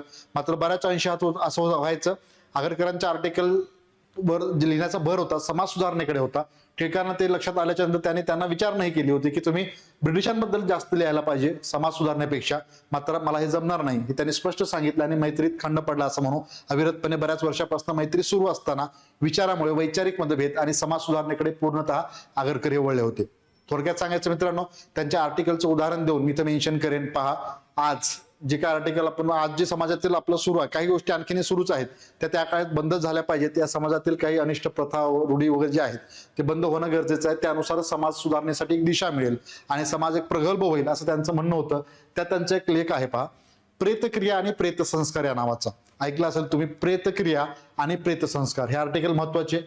काही समाज सुधारकांच्या बाबतीत त्यांनी स्टार्ट केलं, वर्तमानपत्र असेल किंवा ग्रंथ लिहिलेले असतील, त्याचा अभ्यास आपण करतो कोणी काय लिहिलेलं आहे. आगरकरांच्या बाबतीत मात्र इथे त्यांच्या आर्टिकलवरती भर द्यायचा आहे. ते आर्टिकल कोणी लिहिलेले आहेत याला अनुसरून क्वेश्चन असू शकतो. तर प्रेतक्रिया आणि प्रेतसंस्कार या नावाचा एक त्यांनी आर्टिकल लिहिला होता आणि त्यात समाजावरती टीका देखील केली होती. समाजातील चालीरीती ज्या आहेत, म्हणजे एखाद्या व्यक्तीचं याचा अर्थ काय आपण थोडक्यात समजून घेऊ. प्रेतक्रिया आणि प्रेतसंस्कार या आशयाखाली जे टायटल अग्रलेख त्यांनी लिहिला होता त्यात त्यांचं असं म्हणणं होतं, एखाद्या व्यक्तीचं निधन होतं, बरोबर. निधन झाल्याच्या नंतर ते व्यक्ती मृत पावल्याच्या नंतर आपल्याला दुःख होतं, मान्य आहे, काही दिवस दुखवटा असतो आणि नंतर जो माणूस ते सगळं बाजूला सारून पुढे आपलं मार्गक्रम म्हणजे आयुष्य चालत असतं, ते कुठेही बंद पडत नसतं. आणि या व्यक्तीच्या आत्म्याला शांती वगैरे मिळावी म्हणून आपण ज्या पद्धतीने त्या ठिकाणी त्याची राख वगैरे घेऊन नदीत सोडणं असेल, पाण्यात टाकणं, किंवा त्यानंतर अन्न वगैरे ठेवणं तिथे आणि कावळा येऊन खाणं, अशा काही जे काही प्रकार जो असतो किंवा आताही ते आपण पाहतो, ह्या पूर्णपणे थोतांड आहे, हे चुकीचं आहे आणि असं न करता यात सुधारणा करणं गरजेचं आणि हे कुठेतरी बंद झालं पाहिजे हे आगरकरांनी त्यावेळेस सांगितलं होतं. मात्र आताही आपण पाहतोय त्यात सुधारणा मोठ्या प्रमाणात नाहीये, दिसत नाही आपल्याला. दुसरं, नेक्स्ट वन, स्त्रियांच्या बद्दल, स्त्रियांनी जॅकेटे घातलीच पाहिजेत असा एक आर्टिकल त्यांचा होता. ब्रिटिशांचा पेहराव ते पाहायचे, त्यांच्या ज्या महिला होत्या जे वस्त्र परिधान करायचे त्यावेळेस जर्किन वगैरे असायचं, पायात बूट असायचे, हे पाहून त्यांना असं वाटायचं की आपल्या बायका ज्या आहेत त्या सर्वांनी अशा प्रकारची वेशभूषा का धारण करू नये, जे आज आपण पाहतो. आज महिलांच्या बाबतीत पाहायला गेलं, ड्रेस कोड जर पाहिलं महिलांचं, तर त्या ठिकाणी आपल्याला खूप वेगळ्या प्रकार म्हणजे प्रमाणामध्ये सगळेजण अगदी मॉडर्न म्हणून आपण सगळ्यांच्या अंगावरती वेशभूषेवरती कुठल्याही प्रकारची मर्यादा आता राहिली नाही. किंवा त्यावेळेस आपण असं आता म्हणतही नाही की म्हणजे तो साडीच नसली पाहिजे किंवा ड्रेसच घातला पाहिजे असं नाहीये. आज आगरकर असते हयात तर नक्कीच मित्रांनो ते खुश झाले असते, कारण त्यांना जो अभिप्रेत भारत होता किंवा जे अपेक्षित भारत होता तो आज आपल्याला पाहायला मिळतो. एक खरंच थोर विचारवंत म्हणून आपण समाज सुधारक त्या काळात होऊन गेलेले होते. याचबरोबर आगरकरांचा आणखी एक त्यांनी व्यक्तीच्या सर्वांगीण विकासासाठी एक त्रिसूत्री कार्यक्रम दिला होता, ट्रिपल व्ही ज्याला आपण म्हणू.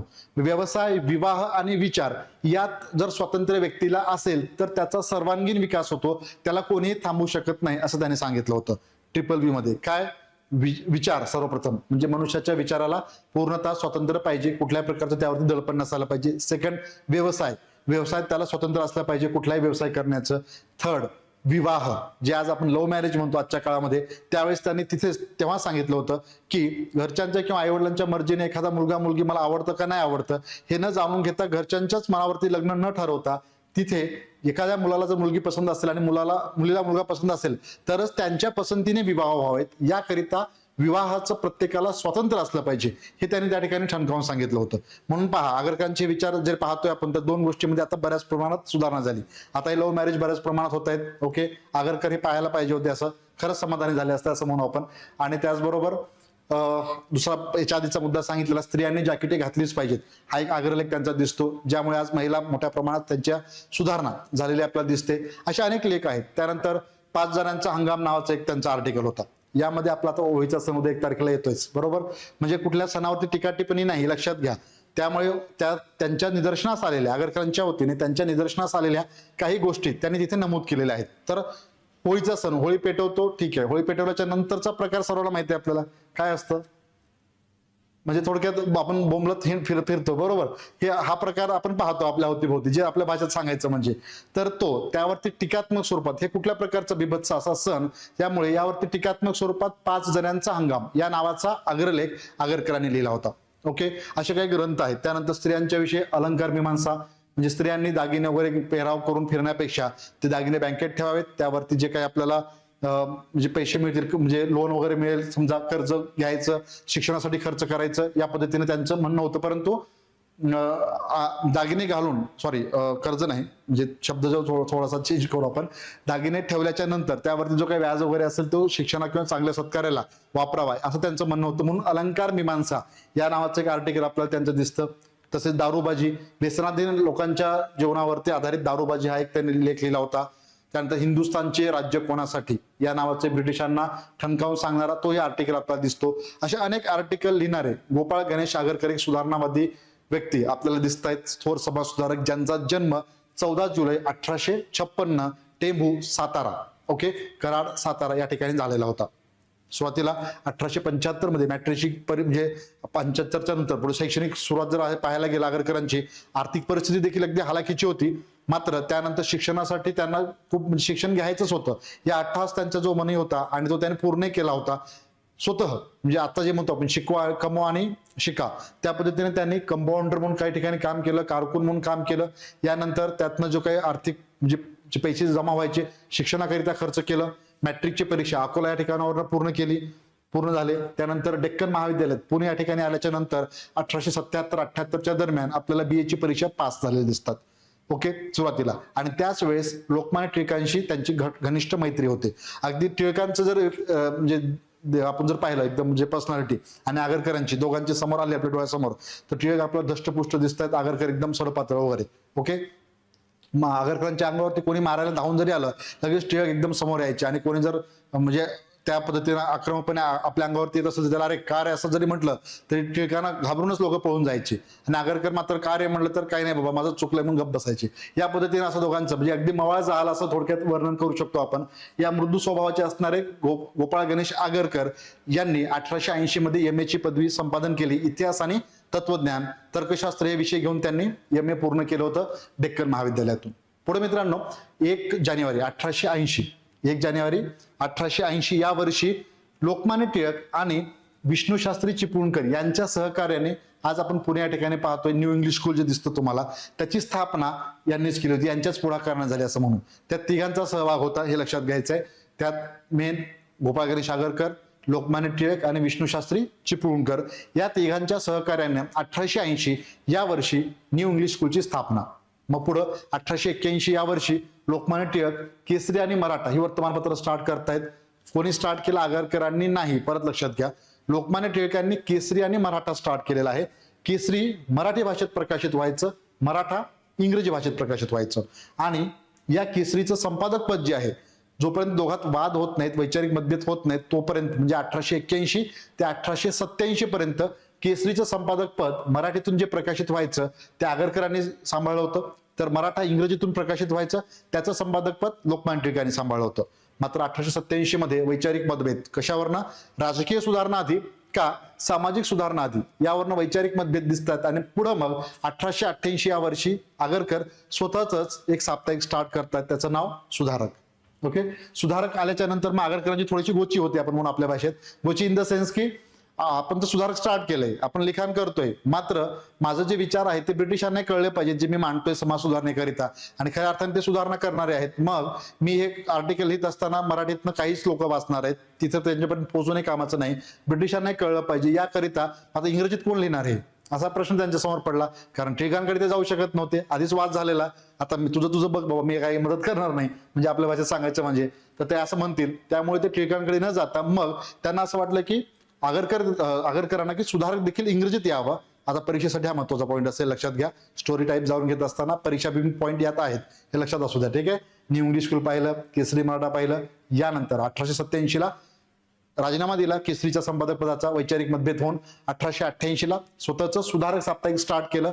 आणि या सुधारक साप्ताहिकाच्या इंग्रजी आवृत्तीचं संपादक पद कोणी सांभाळलं? गोपाळकृष्ण गोखले यांनी. क्लिअर?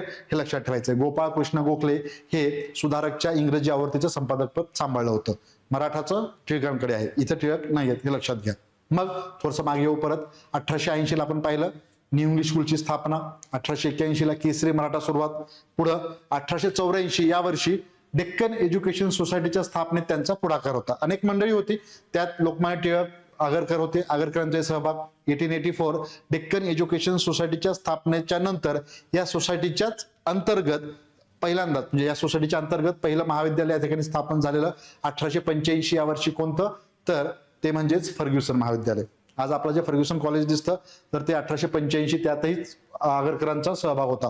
पुढे या महाविद्यालयात त्यांनी इतिहास तर्कशास्त्र विषय शिकवायचे प्राचार्य म्हणून काम केलं. 1892 ते 1895 या काळात ते प्राचार्य म्हणून प्राध्यापक पहिलं प्राचार्य म्हणून देखील त्यांनी काम पाहिलेलं होतं. 1895 ला त्यांचं निधन होतं, तोपर्यंत ते 92 ते 95च्या दरम्यान आपल्याला प्राचार्य असल्याचे दिसून येतं या महाविद्यालयाचे, फर्ग्युसन महाविद्यालयाचे. यानंतर त्यांचा बुद्धिप्रामाण्यवाद होता. बुद्धिप्रामाण्यवाद काय? तर तो एक संकल्पना समजून घेऊ आपण. स्वतःच्या बुद्धीला एखादी गोष्ट पटत असेल आणि समाजाला काही अजिबात म्हणजे पटत नाहीये, त्यांचा मोठ्या प्रमाणात विरोध आहे, तरी देखील ती गोष्ट करायची. समाजाचं देणं घेणं नाही, माझ्या स्वतःच्या बुद्धीला पटतोय ना, मी ते करणार, हे सांगायचे ते. आणि एखादी गोष्ट समाजाला पटते पण माझ्या बुद्धीला पटतच नाहीये, ती मात्र मी करणारच नाही. तो म्हणजेच त्यांचा बुद्धिप्रामाण्यवाद म्हणून तो प्रचलित आहे. ओके.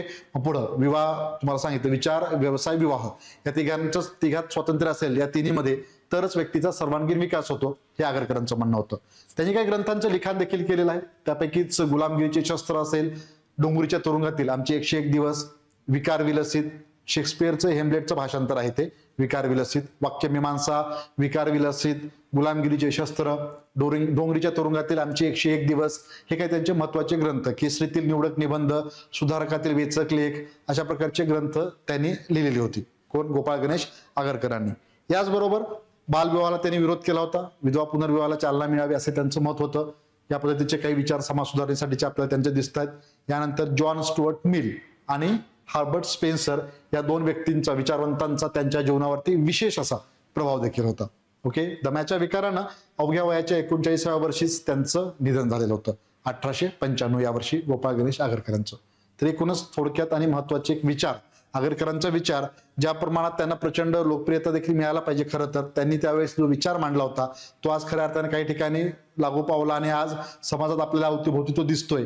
जो त्यांनी त्यावेळेस म्हणजे 1900च्या आधी म्हणून आपण त्या काळात मांडलेला होता, तो आता आपला सर्व अवतीभोवती दिसतोय. त्यांनाही तेवढंच तितकंच महत्व प्राप्त व्हावं असं एक माझं वैयक्तिक मत म्हणतो, मी सांगतो या ठिकाणी. महत्वाचं कार्य त्याच्यात थोडक्यात आपण आढावा या ठिकाणी घेतलेला आहे. ठीक आहे. पीपीटीच्या स्वरूपात जे पॉईंट्स असतील ते मात्र नेक्स्ट लेक्चरला पाहूया. चालेल. तर गोपाळ गणेश आगरकर यांच्याबद्दलची माहिती नेक्स्ट लेक्चरला, जे काही 5 मिनिटं शिल्लक आहेत त्यात तुमचे काही प्रश्न असतील आवर्जून विचारा. आजच्या भागात मात्र इथेच थांबू. ओके.